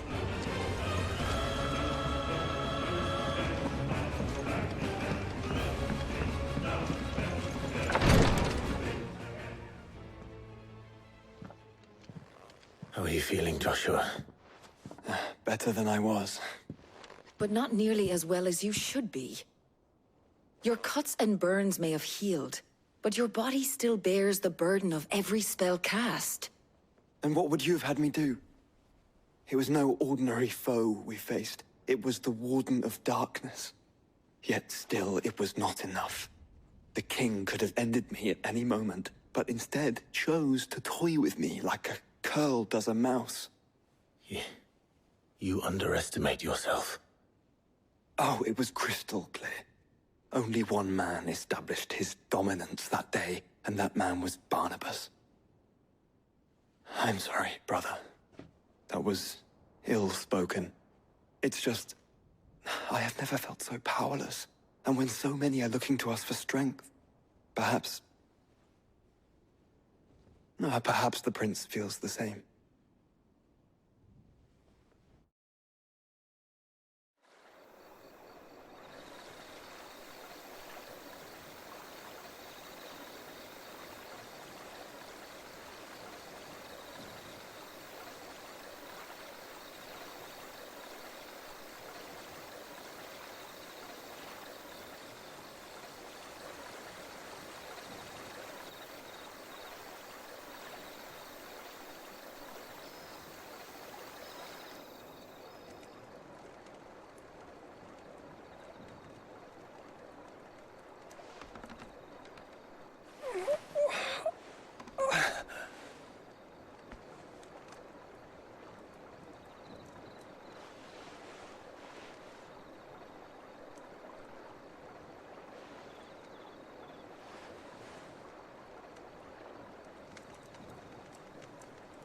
What is this place?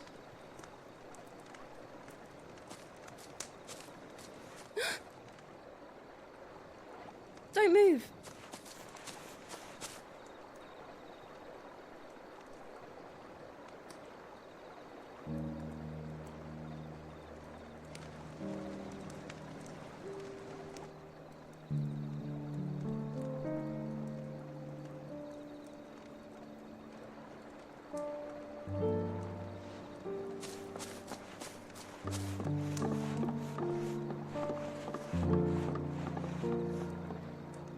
Here, it's fresh from the well.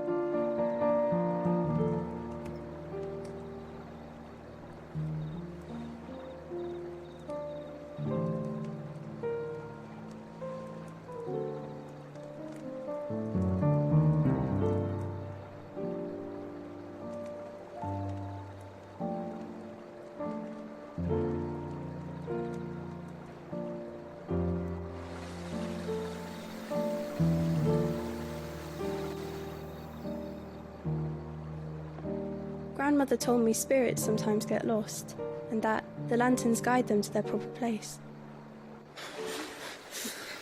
I set one on the river for her when she passed away.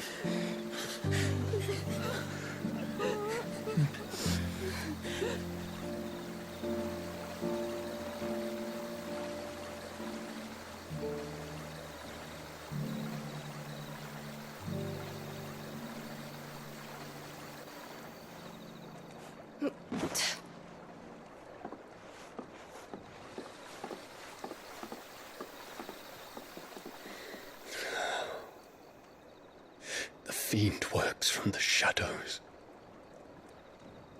Was it you who guided my hand then, Ultima? No, not you. This is my doing, my fault, my sin to bear. And for it, I must atone. Your hurts are healing nicely. It was my poultices that saw you well. You make them? And sell them, or try to. Earns me enough for bread, most days. Forgive me. I have nothing to... I know, but I couldn't just leave you lying there.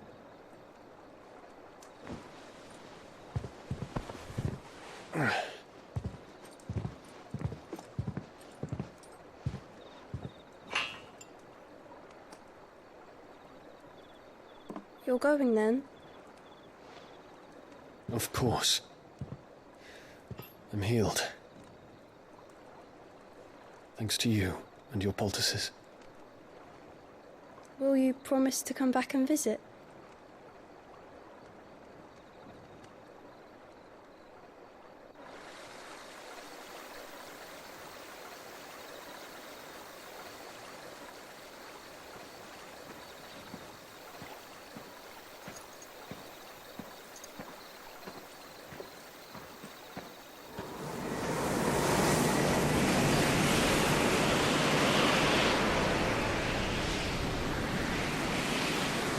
Well, Phoenix, it would seem that I owe you my wings.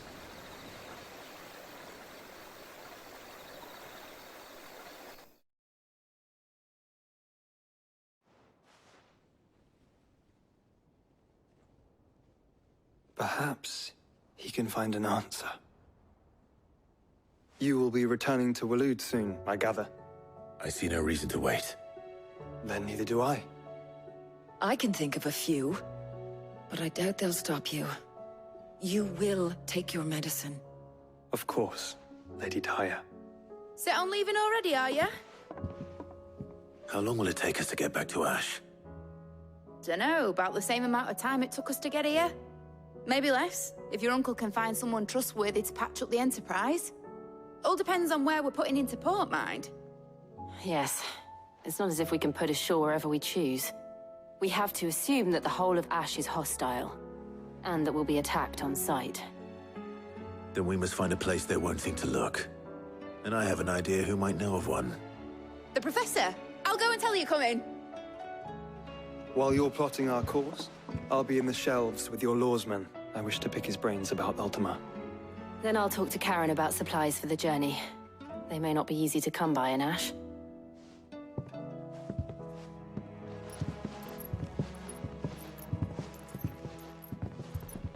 Your brother's body won't take much more of this recklessness. You know that, don't you? I do.